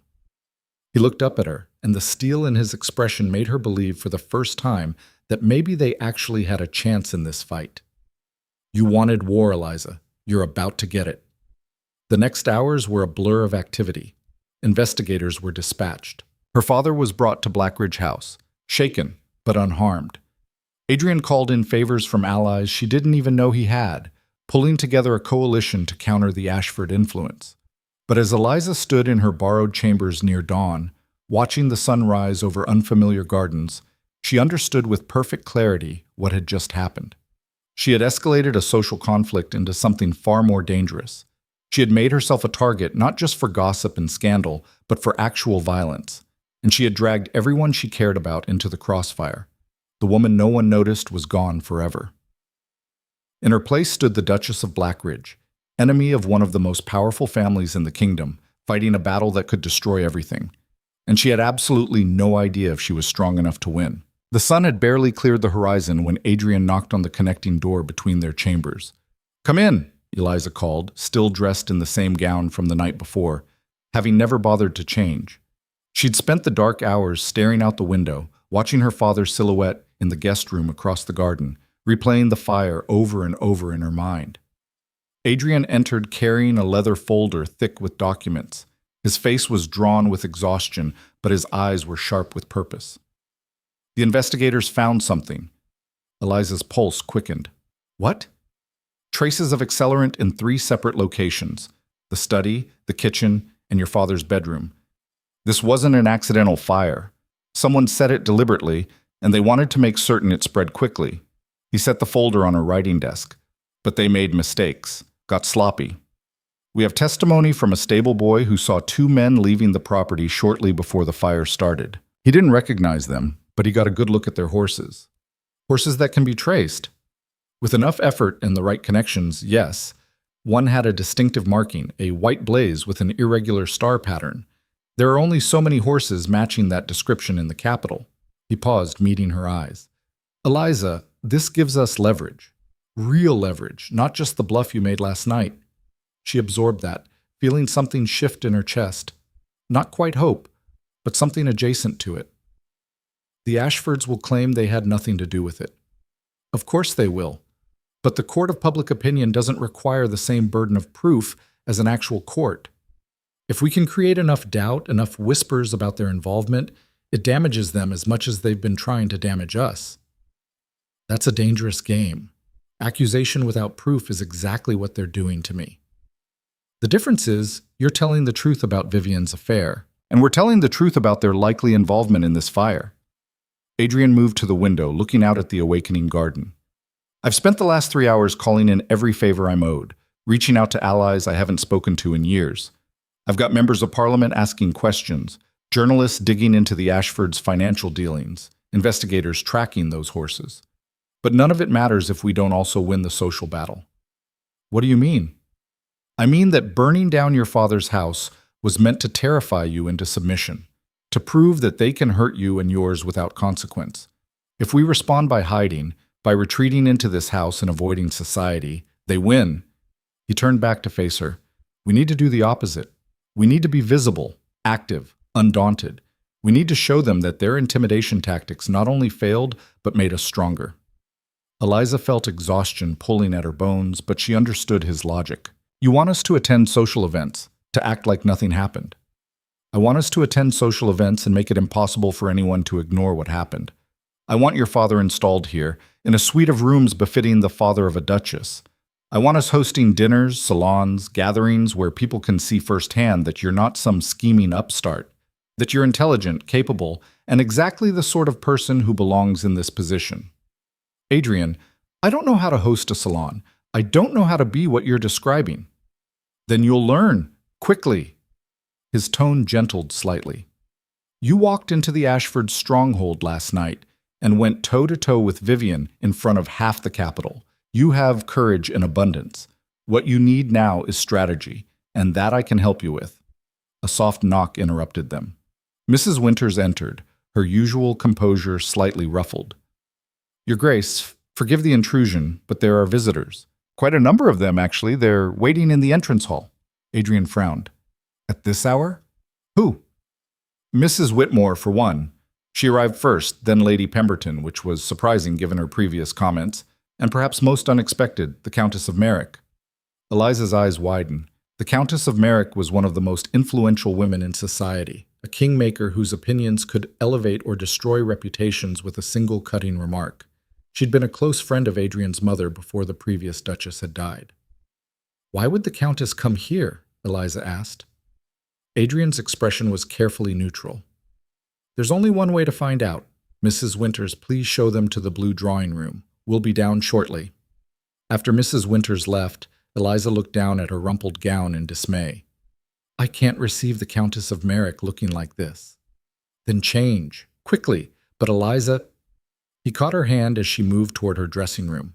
Whatever they say, whatever they ask, remember that you're the Duchess of Blackridge now. You don't answer to anyone except me, and you certainly don't answer to society's self-appointed judges. She nodded, though her stomach was churning with anxiety. Sarah appeared within moments, and together they managed to get Eliza into a fresh morning dress of deep burgundy. Her hair arranged simply but elegantly. It took 15 minutes that felt like hours. When she finally descended to the blue drawing room with Adrian, she found 5 women waiting, Mrs. Whitmore looking anxious and supportive. Lady Pemberton, her sharp features arranged in an expression of calculation, and 3 others she recognized by sight but had never formally met, including the formidable Countess of Merrick. The Countess was perhaps 60, with silver hair and the kind of posture that suggested she'd spent her entire life refusing to bend to anyone. Her gaze swept over Eliza with surgical precision. Your Grace. She inclined her head the bare minimum required by etiquette. Thank you for receiving us at such an early hour. Countess. Ladies, please sit. Eliza took her own seat, trying to project confidence she didn't feel. Adrian remained standing near the window, a silent presence of support. Mrs. Whitmore spoke first, her voice warm with concern. Eliza, Your Grace, we heard about your father's estate, the fire. We wanted to make sure you were well and to offer any assistance your family might need. That's very kind, Mrs. Whitmore. My father is safe, thank you. The house was lost, but houses can be rebuilt. Can they? Lady Pemberton's tone was arch. I wonder. There's rather a lot of talk about that fire, about how convenient the timing was. Convenient for whom? For you, naturally. Nothing generates sympathy quite like victimhood, and sympathy has been in rather short supply for you lately. Before Eliza could respond, the Countess cut in with a voice like a scalpel. Lady Pemberton, if you've come here to make veiled accusations, you can leave. I have no patience for that sort of cowardice. She turned to Eliza. I knew your mother-in-law, girl. Adelaide was my dearest friend for 40 years. When she died, I told Adrian that his next Duchess would have impossible shoes to fill. No one could replace Adelaide. Eliza's throat tightened. I'm not trying to replace anyone, Countess. I'm simply trying to survive. Are you? Because from what I observed at the Ashford dinner last night, and yes, I was there, though I made certain to stay in the background, you weren't simply surviving. You were fighting. Badly, perhaps, but with more courage than sense. I'm told that's a failing of mine. A ghost of a smile touched the Countess's lips. Adelaide had the same failing. She once told the king's mistress to her face that her behavior was beneath the dignity of a chambermaid, let alone someone in proximity to the crown, nearly caused a diplomatic incident. But she was right, and everyone knew it, and that mattered more than the scandal. Another of the visitors, a woman introduced as Lady Helena Vance, leaned forward. Your Grace, we've come because we believe you're being treated unfairly. The Ashfords have used their influence to paint you as a villain when the real villain is obvious to anyone paying attention. Is it? Eliza asked carefully. Because the general consensus seems to be that I'm a manipulative social climber. The general consensus among the Ashfords' bought and paid for supporters, perhaps. But there are many of us who remember Vivian Ashford's reputation before this engagement. She's beautiful and charming, yes, but she's also cruel and calculating. I've watched her destroy other women's reputations for sport. Lady Pemberton shifted uncomfortably. That may be true, but it doesn't necessarily mean... It means, the Countess interrupted, that this girl had no reason to invent accusations against Vivian Ashford, and considerable reason to stay silent. The fact that she spoke anyway suggests either stupidity or integrity, and having met her now, I don't believe she's stupid. Eliza felt something warm spread through her chest, the first real support from anyone outside her immediate circle. Thank you, Countess, though I confess, I'm not certain why you're offering me this support. Because the Ashfords have grown too powerful and too arrogant. Because they need to learn that they cannot simply destroy anyone who inconveniences them. And because... The Countess's expression softened almost imperceptibly. Because I promised Adelaide I would look after Adrian, and that includes making certain he doesn't bind himself to the wrong woman. You may not be the Duchess society expected, but you might be the Duchess this family needs. Adrian spoke from his position by the window, his voice carrying quiet authority. Ladies, I appreciate your support more than I can express, but I need to know, are you prepared to make that support public? Because private sympathy won't protect my wife from what the Ashfords are planning. Mrs. Whitmore nodded immediately. I've already written letters to 3 separate newspapers defending Eliza's character. They'll be published tomorrow. Lady Helena added, I'm hosting a garden party next week. I'd like to make the Duchess of Blackridge my guest of honor, if she'll accept. One by one, the other women pledged various forms of public support, invitations, introductions, favorable mentions in the right circles. Even Lady Pemberton, clearly calculating the political advantage of being on the winning side of this conflict, offered to include Eliza in her charitable committee. When they finally departed an hour later, Eliza sank back in her chair, overwhelmed. I don't understand. Why now? Why are they suddenly supporting me? Because you're not behaving like a victim, Adrian said.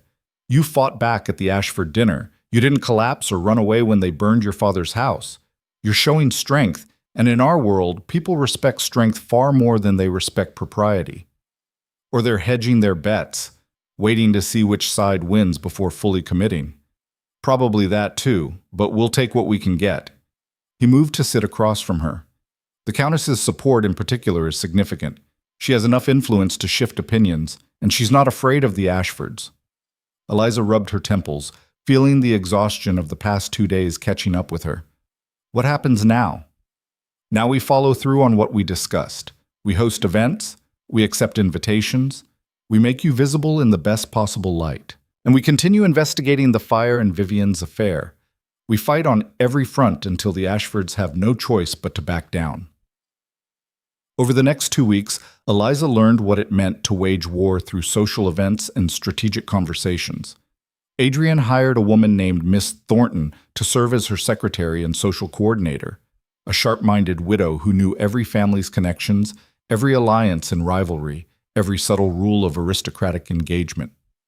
"Your first salon is in 3 days," Miss Thornton announced one morning, spreading papers across Eliza's desk. "We've invited carefully people who are influential but not yet committed to either side of this conflict. Your goal is to demonstrate intelligence, grace, and competence." "No pressure, then," Eliza muttered. "None at all." Miss Thornton's dry tone suggested she appreciated the sarcasm. "Now, let's review the guest list and discuss what each person cares about most. Lord Westbrook is passionate about agricultural reform. Lady Catherine collects rare books. The Marquis of Thornbury has 3 daughters and is obsessed with advantageous marriages for all of them." The preparation was exhausting. Eliza spent hours memorizing names, connections, interests. She studied current events, political movements, artistic trends. She learned which topics were safe for drawing room conversation and which were considered too controversial. But she also did something Miss Thornton hadn't suggested. She started inviting people the woman considered beneath notice. The wives of successful merchants, a female doctor who ran a charitable clinic in the Eastern District, a scholar who'd written influential papers on economics but had no title or fortune. "Your Grace," Miss Thornton said carefully when she saw the expanded guest list, "these additions are unconventional." "Good. I'm tired of convention. These are interesting people doing important work. I want to meet them." Adrian, when he saw the list, actually smiled. "You're turning a society salon into something more substantial. The traditionalists will be horrified." "Let them be horrified. If I'm going to host gatherings, they should at least be gatherings I don't find utterly tedious." The night of the salon arrived with terrifying speed. Eliza dressed in a gown of deep green silk that Sarah insisted made her look both elegant and approachable. Her stomach was a knot of anxiety as guests began arriving. The blue drawing room and adjacent music room had been prepared beautifully. Fresh flowers, perfect lighting, comfortable seating arrangements that encouraged conversation. Adrian stood beside her to greet the first arrivals, a gesture of public unity that spoke volumes. Lord Westbrook arrived first, a jovial man in his 50s who immediately launched into a discussion about crop rotation. Eliza, who'd spent this previous day reading everything she could find on the subject, managed to hold her own in the conversation. She saw surprise flicker in his eyes, then approval. Lady Catherine proved to be fascinating, a woman of perhaps 70 with more knowledge about medieval manuscripts than seemed possible for one person to possess. When Eliza mentioned she'd read about an illuminated prayer book recently acquired by the Royal Collection, Lady Catherine's face lit up with genuine delight. "You actually know what I'm talking about. Most young people just smile and nod when I discuss books." "I grew up in a small house with limited entertainment," Eliza admitted. "Books were my escape and my education. I may not have your expertise, but I have genuine interest." The scholar, Dr. Marcus Webb, arrived looking uncomfortable in formal attire. He was a thin, intense man who'd written papers arguing for reformed banking practices that had been dismissed by most aristocrats as too radical. "Dr. Webb, I've read your work on credit systems," Eliza said as she greeted him. "Your argument about expanding access to capital for small businesses was compelling." He blinked at her in surprise. "You've actually read my papers? Most people in this world consider economics beneath their notice." then most people are missing crucial information about how their wealth is actually sustained. She guided him to a chair near the Marquis of Thornbury, whom Miss Thornton had noted was looking for investment opportunities. I think you and the Marquis might have interesting things to discuss. She worked the room methodically, connecting people, facilitating conversations, ensuring no one felt isolated or ignored. It was exhausting, but also exhilarating. She could see the surprise on faces when she demonstrated actual knowledge instead of vapid pleasantries, could feel the subtle shift as people reassessed their assumptions about her. Midway through the evening, the Countess of Merrick arrived fashionably late. Her entrance caused a ripple of attention. Everyone wanted to see how she would interact with the new Duchess.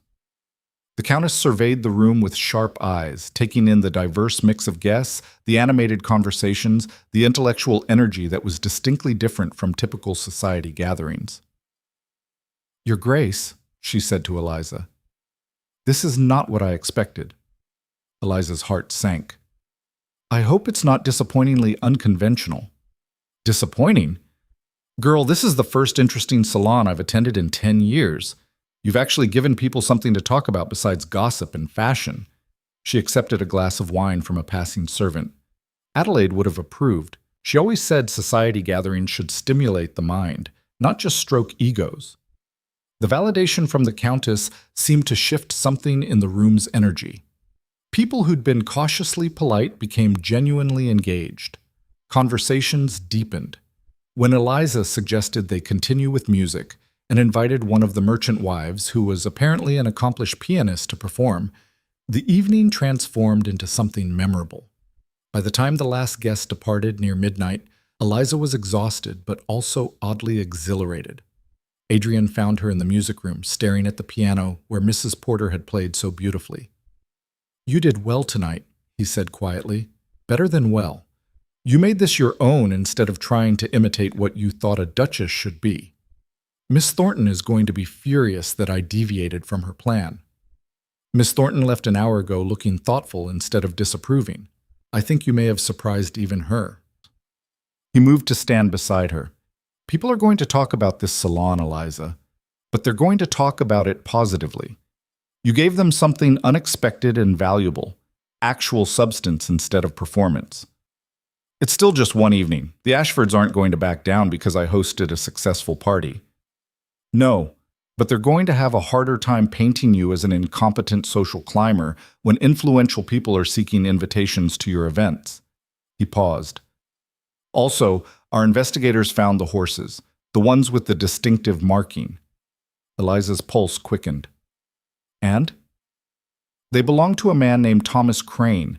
He does occasional work for various families, mostly things they'd rather not have traced back to them directly. He's been employed by the Ashfords at least 3 times in the past 2 years for various tasks. That's not proof they hired him to burn down my father's house. No, but it's a connection. And connections create doubt, which creates vulnerability." Adrian's expression was grim but determined. "I've had my solicitor quietly spread the information through the right channels.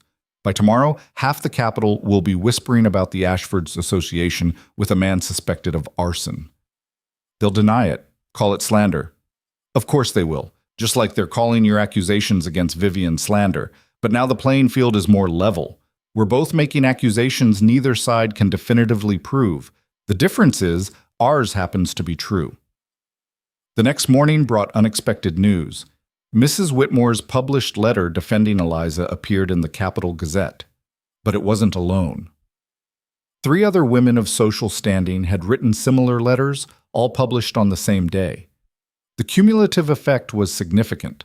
Suddenly, the narrative wasn't just ambitious nobody destroys engagement, but courageous woman exposes betrayal. The editorial response was mixed. Some papers doubled down on the scandal, implying Eliza had orchestrated a conspiracy. But others began asking uncomfortable questions about the Ashfords' reaction, about the suspicious fire, about why Vivian herself had been so publicly vicious if she was truly the innocent victim. Lady Helena's garden party took place on a bright afternoon that felt more like early spring than late winter. Eliza dressed carefully in a gown of pale yellow that Sarah insisted made her look approachable and warm. Her father accompanied them. Baron Harrow had been staying at Blackridge House since the fire, and his presence served as a silent reminder of the Ashfords' likely crimes. The garden party was crowded, far more so than a typical afternoon event. People had come to see the controversial new Duchess, to judge for themselves whether she was villain or victim. Eliza felt their stares like physical pressure as she entered Lady Helena's garden on Adrian's arm. But she kept her head high, her expression pleasant, refusing to show the anxiety churning in her stomach. Lady Helena greeted them warmly, making a show of her support. "Your Grace, how wonderful that you could join us. I was just telling everyone about your magnificent salon, such stimulating conversation." Other guests approached cautiously at first, testing the waters. But Eliza's approach was consistent. She was gracious, knowledgeable, and genuinely interested in what people had to say. She didn't mention Vivian or the scandal unless directly asked, and when asked, she responded with simple honesty rather than dramatic accusations. "I overheard something that troubled me, and I believe the Duke deserved to know the truth. That's all. What happened after was between him and his former fiancée. Simple, direct, impossible to argue with without looking like the aggressor." She was speaking with Dr. Webb and his wife when a ripple of attention swept through the garden. Eliza turned and felt her blood run cold. Vivian Ashford had just arrived. The crowd went silent, everyone watching to see what would happen. Vivian looked stunning in pale pink, her expression composed and cool. She moved through the garden with her usual grace, accepting greetings and sympathy in equal measure, and she was walking directly toward Eliza. Adrian moved closer, a silent show of protection, but Eliza stepped forward slightly, refusing to hide behind him. Vivian stopped 3 feet away, close enough for conversation, but not close enough to suggest intimacy. Her smile was perfect and empty. "Your Grace, how unexpected to see you here." "Lady Vivian, unexpected for both of us, I imagine." "Indeed, though I suppose we travel in the same circles now, or rather, you're attempting to travel in circles that were never meant for you." Eliza felt every eye on them, felt the weight of this moment. This was a test, a public confrontation designed to provoke her into making a mistake. "I travel in the circles appropriate to my position as the Duchess of Blackridge. If that troubles you, I'm afraid that's your burden to bear, not mine." Vivian's smile sharpened. "My burden? How quaint. Tell me, Duchess, do you sleep well at night knowing you built your position on lies and manipulation?" "I sleep perfectly well, thank you, though I imagine that's a difficult question for you to answer honestly, given your relationship with truth." A collective intake of breath from the watching crowd. Vivian's composure cracked slightly. "You dare?" "I dare to speak honestly, yes. It seems to be a habit I can't break, no matter how inconvenient it becomes." Eliza kept her voice level, conversational. "Is there something specific you wanted to discuss, Lady Vivian? Or did you simply come to make veiled threats in public?" "I came to make certain everyone here understands exactly who you are. A nobody who saw an opportunity and seized it without regard for truth or decency. Then you've wasted your time, because everyone here can judge my character for themselves based on my actions and conduct. I don't need to defend myself against accusations from someone caught in a compromising position with her lover." The words hung in the air like a grenade. Vivian's face went white with rage. "You have no proof of that. You never did. You invented the entire story." "I know what I saw. The Duke knows what he saw when he followed my warning and witnessed it himself. Your denials don't change reality, they just make you look desperate." Vivian's hand twitched, and for a moment Eliza thought the woman might actually strike her in front of everyone. But before anything could happen, Lady Helena inserted herself between them. "Ladies, this is neither the time nor the place for this discussion. Lady Vivian, if you've come simply to cause a scene, I'll have to ask you to leave." "I'm not the one causing a scene. Aren't you?" The Countess of Merrick appeared at Lady Helena's shoulder, her voice cutting through the tension like steel. "Because from where I'm standing, the Duchess conducted herself with perfect composure while you made threats and accusations. If anyone here is behaving inappropriately, it's not her." Vivian looked between them, clearly calculating whether to push further. But the support Eliza was receiving from influential women was visible and undeniable. Continuing the confrontation would only make Vivian look more unstable. "This isn't over," she said quietly, viciously. "I never imagined it was," Eliza replied. "But next time you want to threaten me, have the courage to do it privately instead of performing for an audience." Vivian turned and swept away, her exit slightly less graceful than her entrance. The crowd immediately erupted into whispered conversation. Lady Helena touched Eliza's arm gently. "That was remarkably brave and remarkably well handled." "I didn't feel brave. I felt terrified. The best courage always does." The Countess studied Eliza with approval. "You're learning, girl, faster than I expected. That instinct to strike back without losing control, that's valuable in this world." Adrian appeared at her elbow, his expression a mixture of concern and pride. "Are you all right?" "Yes, though I think I've just made the situation significantly worse." "Actually," he said quietly, "I think you've made it significantly better. Everyone here just watched Vivian attack you unprovoked, and watched you defend yourself with dignity and composure. They're not going to forget that." He was right. As the garden party continued, Eliza noticed the subtle shift in how people approached her. Less cautious testing, more genuine respect. Several women made a point of expressing support. Even people who'd been coolly neutral before seemed to warm slightly. By the time they left, as the sun was setting and casting long shadows across the garden, Eliza felt something she hadn't felt since this entire ordeal began. Hope. The ride back to Blackridge House was quiet. Adrian sat across from her in the carriage, watching her with an expression she couldn't quite read. "What?" she finally asked. "I'm trying to figure out when exactly you stopped being the quiet woman at the edge of the ballroom and became someone who could face down Vivian Ashford in front of half the Capitol without flinching." "I'm still the same person." "No, you're not. You're becoming something different, something stronger." He paused. "I'm beginning to think I got the better end of this marriage bargain." Eliza felt warmth spread through her chest at the words, unexpected and dangerously welcome. "Don't let it go to your head, Your Grace. We're still fighting for survival here." "True, but we're fighting together now, and we're winning." That night, as Eliza prepared for bed, Sarah brought her a sealed letter that had been delivered while they were out. "No sender's name, Your Grace. The messenger said it was urgent." Eliza broke the seal and unfolded the single sheet of paper. The message was brief, written in an elegant hand. "Your Grace, I have information about Lady Vivian and Lord Thorne that may interest you. Evidence, not just accusation. If you're willing to meet, come to the Rose Garden Tea House on Merchant Street tomorrow at 2 o'clock. Come alone and tell no one. This information could end your war with the Ashfords, but only if handled carefully. A friend." Eliza read it twice, her heart pounding. This could be a trap, an attempt to lure her somewhere vulnerable and do her harm. But it could also be exactly what it claimed, someone with actual proof of Vivian's affair, evidence that could finally vindicate Eliza's accusations. She should tell Adrian, should let him handle this. But the letter had been explicit.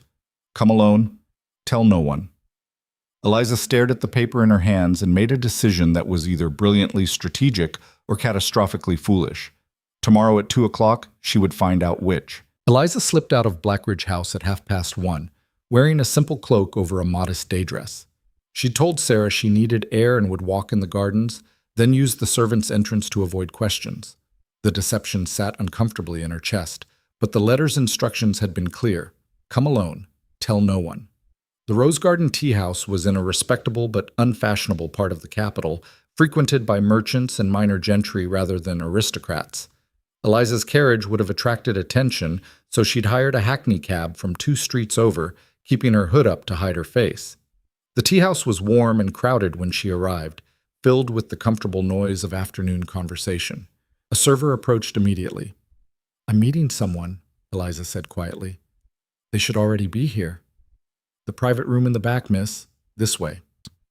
Her heart pounded as she followed the server down a narrow hallway to a door at the rear of the establishment. The server knocked once, then opened it and stepped aside. The private room was small but comfortable, with a single table, 2 chairs, and a window overlooking a modest courtyard. A woman sat at the table, her back to the door. When she turned, Eliza's breath caught. It was Lady Margaret Carstairs, Adrian's sharp-tongued cousin from the wedding breakfast. Your Grace, Lady Margaret's tone was measured, revealing nothing. Thank you for coming. Please, sit. Eliza remained standing, her hand on the door handle, every instinct screaming that this was a mistake. You wrote the letter. I did. And before you flee, thinking this is some sort of trap, let me assure you, I'm here to help you, not harm you. Why should I believe that? You made your opinion of me quite clear at our first meeting. I did. And I was wrong. Lady Margaret gestured to the empty chair. Please, sit. Let me explain. Against her better judgment, Eliza moved to the chair and sat, though she kept her posture tense, ready to flee if necessary. Lady Margaret poured tea with practiced ease. I owe you an apology. I judged you harshly based on assumptions and limited information. I believed you were an opportunist who'd manipulated Adrian into a disastrous marriage. But I've spent the past 2 weeks watching you, and I've learned something important.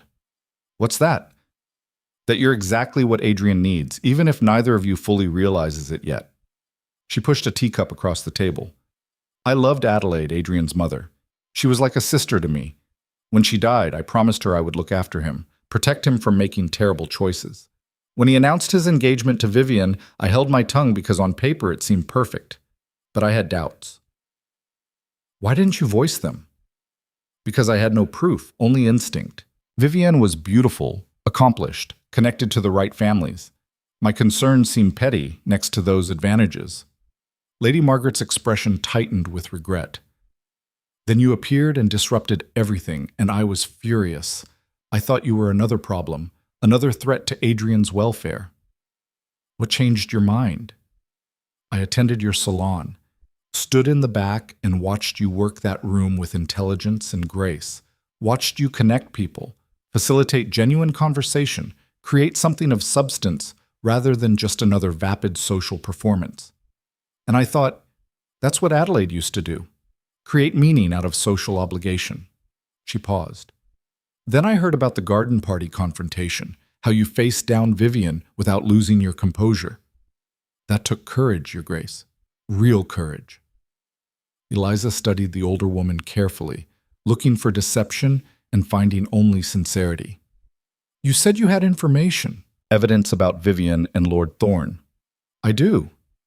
Lady Margaret reached into her reticule and withdrew a folded bundle of papers. Letters. Correspondence between Vivian and Marcus Thorne dating back 8 months, well before her engagement to Adrian. Explicit proof of their affair, including discussions of how to maintain it after her marriage. Eliza's hands trembled as she took the papers. She unfolded the first letter and felt her blood run cold at the intimate language, the casual cruelty with which Vivienne discussed Adrian as nothing more than a means to wealth and position. How did you get these? Vivian's lady's maid is the niece of my housekeeper. The girl has a conscience, and she was troubled by what she knew. When the scandal broke and Vivian started destroying your reputation, the maid came to my housekeeper asking for advice. My housekeeper brought her to me. This is...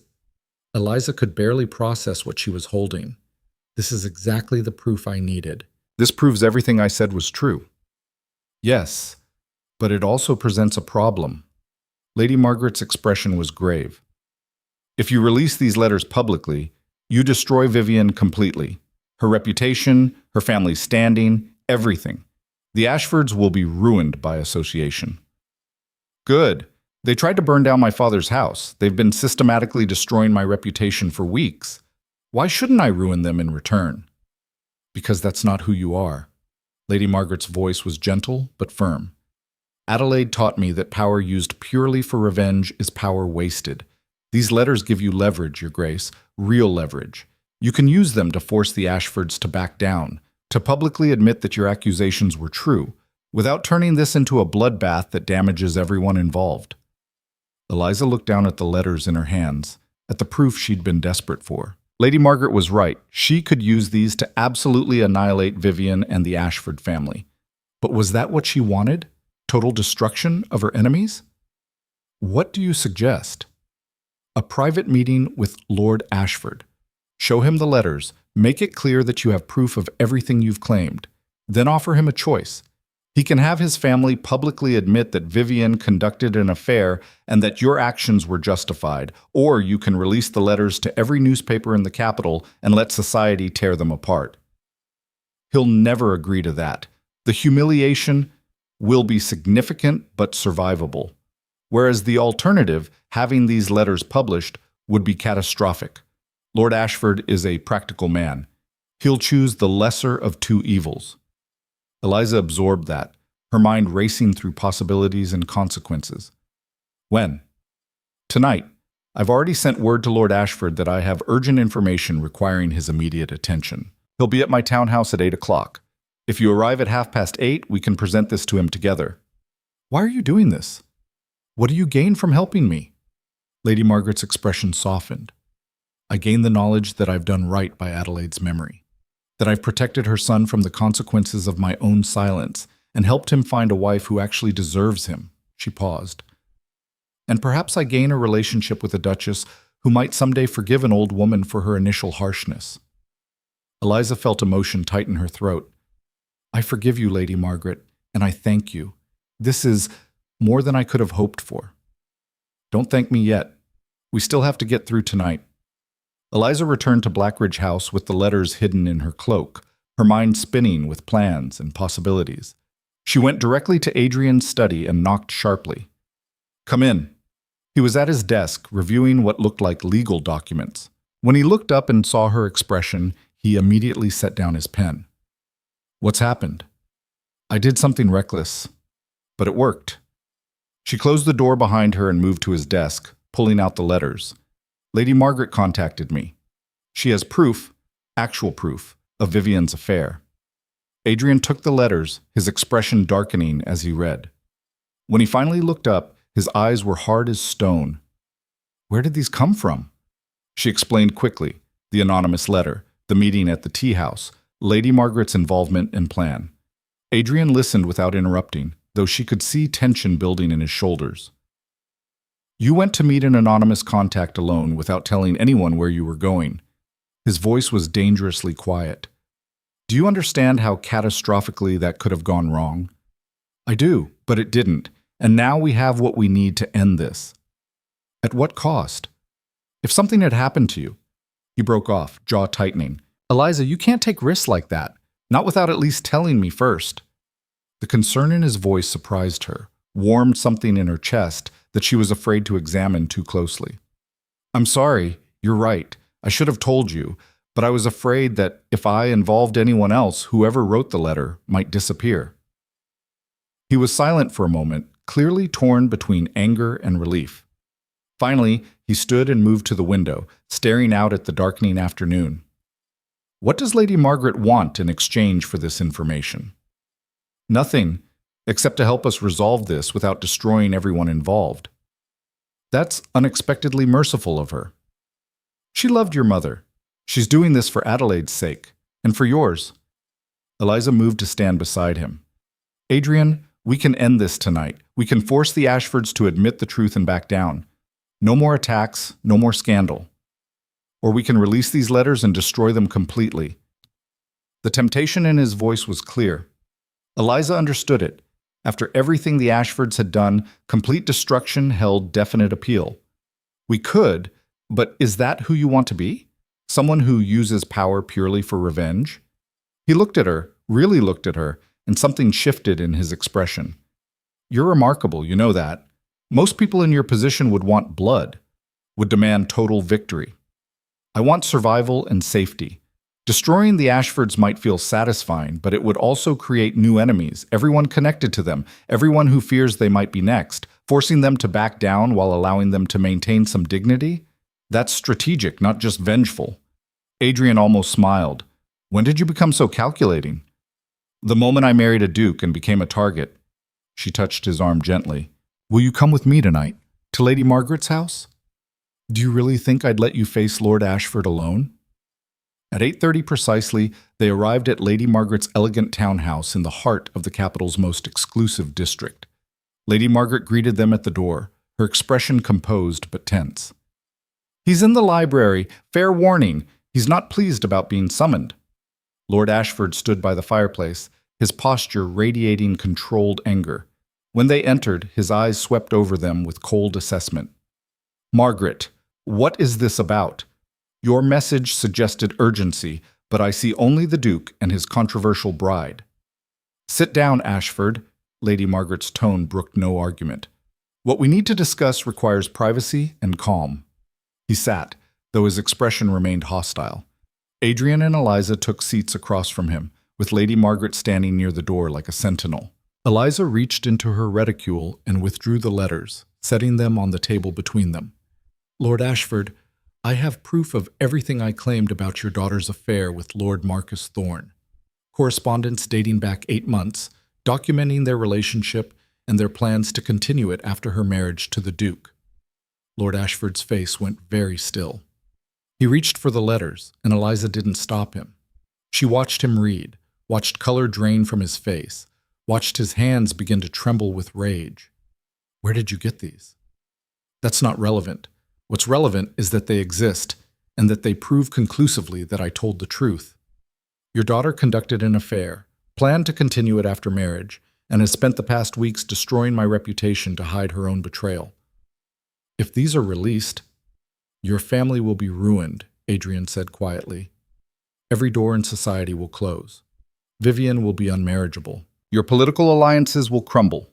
It will be catastrophic." Lord Ashford's hands clenched on the letters. "What do you want? Money? Some sort of settlement?" "We want the truth acknowledged," Eliza said. "Publicly. We want your family to issue a statement admitting that Vivian conducted an affair, that my accusations were accurate, and that any actions taken against me or my family were unjustified. You want us to publicly humiliate ourselves. We want you to tell the truth. There's a difference." "Is there?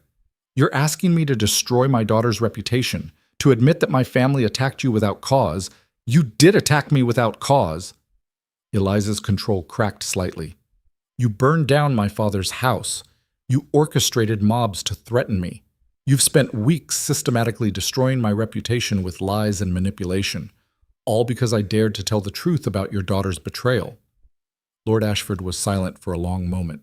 When he spoke again, his voice was heavy with defeat. "If I refuse?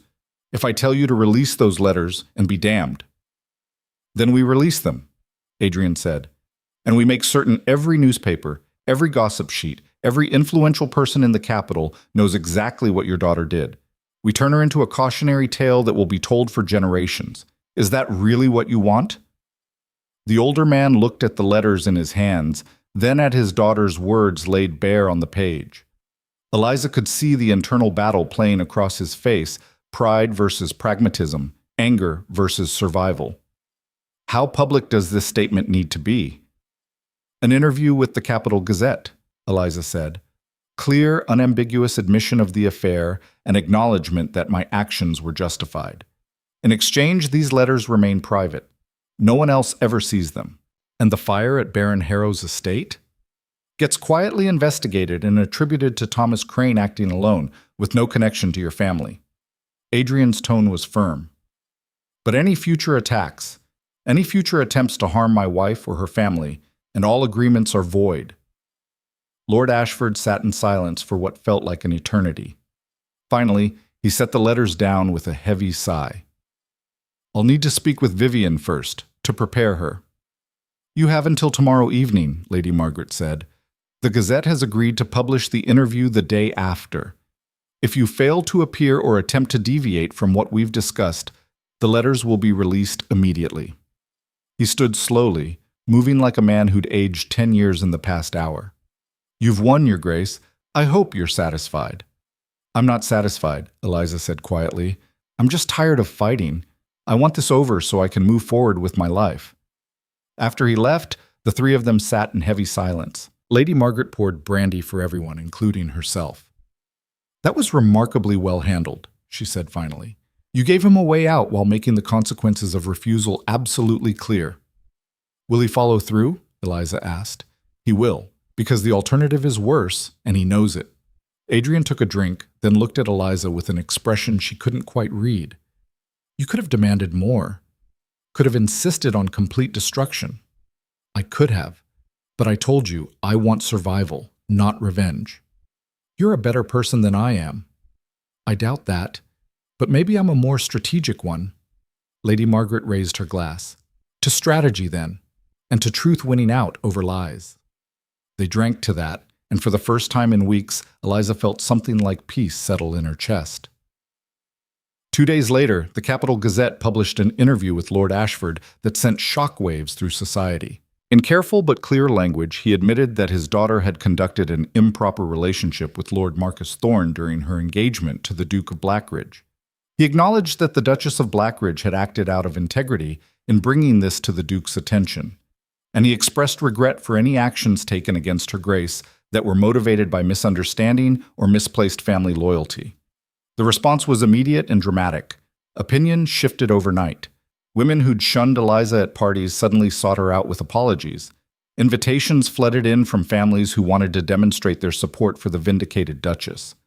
The whispers changed from accusations to admiration. She'd stood up to one of the most powerful families in the capital and won. Vivian Ashford disappeared from society entirely. Rumors suggested she'd retired to a family estate in the countryside, though whether voluntarily or by her father's command was unclear. Lord Thorne remained on the continent, wisely choosing not to return. The Ashford family weathered the scandal but emerged significantly weakened. Political allies distanced themselves. Social invitations decreased. They survived, but their dominance was broken. A week after the interview published, Eliza hosted another salon. This one was even more crowded than the first, packed with people who wanted to be seen supporting the Duchess who'd proven everyone wrong. The Countess of Merrick arrived early and made a point of embracing Eliza warmly. "Well done, girl. You've accomplished something remarkable. You've changed how power operates in this world. You've shown that truth and courage can defeat wealth and influence." "I had help," Eliza said, glancing at Lady Margaret, who'd also attended. "You had allies, but you earned those allies through your own character and choices." The Countess's expression was approving. "Adelaide would have been proud of what you've become." As the evening progressed, Eliza found herself standing by the window, watching the animated conversations filling her drawing room. These people had judged her, dismissed her, attacked her. Now they sought her approval, her attention, her favor. It should have felt like victory. And it did, partly. But mostly it felt like exhaustion giving way to possibility. Adrian appeared at her elbow, offering a glass of wine. "You look thoughtful." "I'm realizing something. This whole time, I thought I was fighting to survive in a hostile environment, to prove I belonged in a world that didn't want me. And now? Now I'm wondering if I actually want to belong in this world. These people, these rules, these games, is this really how I want to spend the rest of my life?" He was quiet for a moment, considering her words. "What would you want instead?" "I don't know yet. But I know I don't want to waste the position I've fought so hard to secure, just playing the same games everyone else plays." She looked at him seriously. "What if we use this, your wealth, your influence, my newfound reputation, to actually do something meaningful?" "Like what?" "Like supporting the doctor who runs the charity clinic I invited to my first salon, or helping Dr. Webb's economic reforms actually get a hearing in Parliament, or using our position to make space for people who have value but not titles." Something shifted in Adrian's expression, surprise perhaps, or recognition. "You want to turn Blackridge House into something more than just another aristocratic estate." "I want to turn it into something that matters, something that would make your mother proud." "She would have liked you very much, I think." His voice was soft, almost wondering. "You remind me of her in some ways. The way you see possibilities where others see only limitations." "Is that a compliment?" "It's an observation, and yes, a compliment." He paused, then added quietly, "I owe you an apology, Eliza." "For what?" "For offering you marriage as a transaction, for thinking that practical considerations were enough. You've proven to be so much more than I anticipated, more capable, more courageous, more transformative. You deserve better than a marriage based on mutual convenience." Eliza felt her heart do something complicated in her chest. "What are you saying?" "I'm saying that somewhere in the past month, this stopped being a strategic alliance for me. You've become—" He broke off, searching for words. You've become someone I genuinely admire, someone I trust completely, someone I care about deeply. The confession hung in the air between them, fragile and precious. Eliza set down her wine glass with a shaking hand. I care about you too, more than I expected to, more than I probably should, given how this all started. Why shouldn't you? We're married, we're partners, we've been through a war together and come out the other side. Yes, but she struggled to articulate the fear that had been growing in her chest. But what if this is just proximity? Just gratitude or shared trauma? What if when things settle and life becomes normal, we realize we're just two strangers bound together by circumstances? Adrian took her hand, and the gesture was gentle but firm. Then we'll figure it out together, as partners, as friends, as whatever we're becoming. He smiled slightly. I don't know what the future holds, Eliza, but I know I want you in it. Not as an obligation or a strategic necessity, but because you've become essential to my life in ways I'm still discovering. Eliza felt tears prick her eyes, unexpected and overwhelming. I never thought, when I warned you about Vivian, I never imagined this. Any of this. Neither did I, but I'm grateful for it anyway. For you. Someone called her name from across the room, a guest wanting to introduce someone. Another conversation to navigate.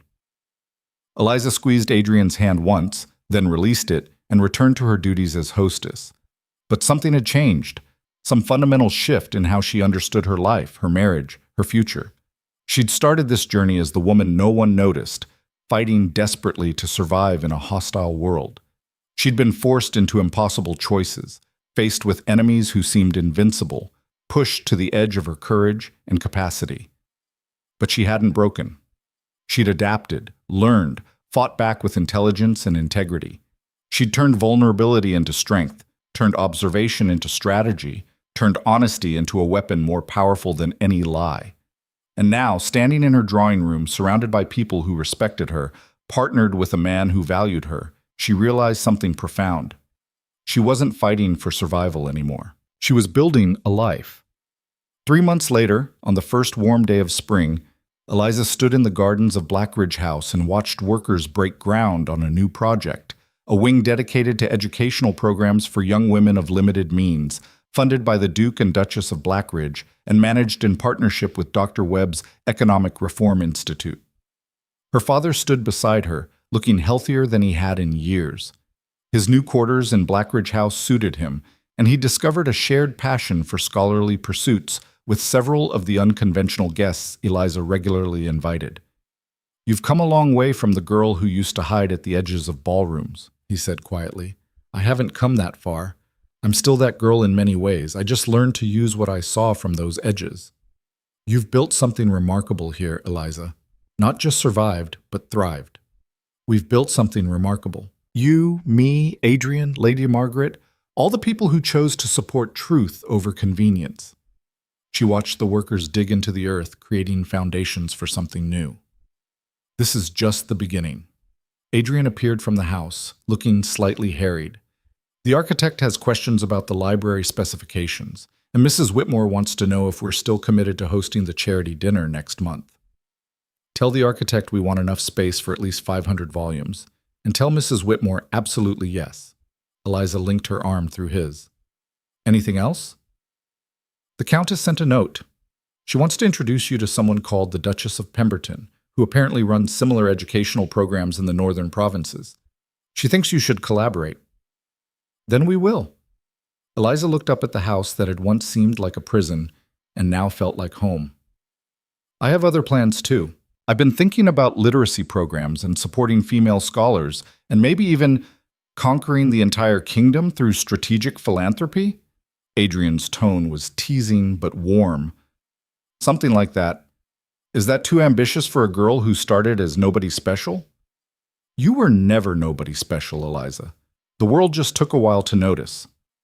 That evening, they hosted a small dinner for close friends, Lady Margaret, the Countess, Mrs. Whitmore, Dr. Webb, and his wife, Lady Helena, and a few others who'd become genuine allies rather than just social acquaintances. The conversation was lively, ranging from politics to literature to scientific discoveries, the kind of substantive discussion that Eliza had transformed from novelty into tradition. After the guests departed, Eliza and Adrian stood together on the terrace, looking out at the moonlit gardens. The night was clear and cool, filled with the promise of spring. "Do you ever regret it?" Adrian asked quietly. "That night at the ball, when you decided to warn me? Knowing everything that came after?"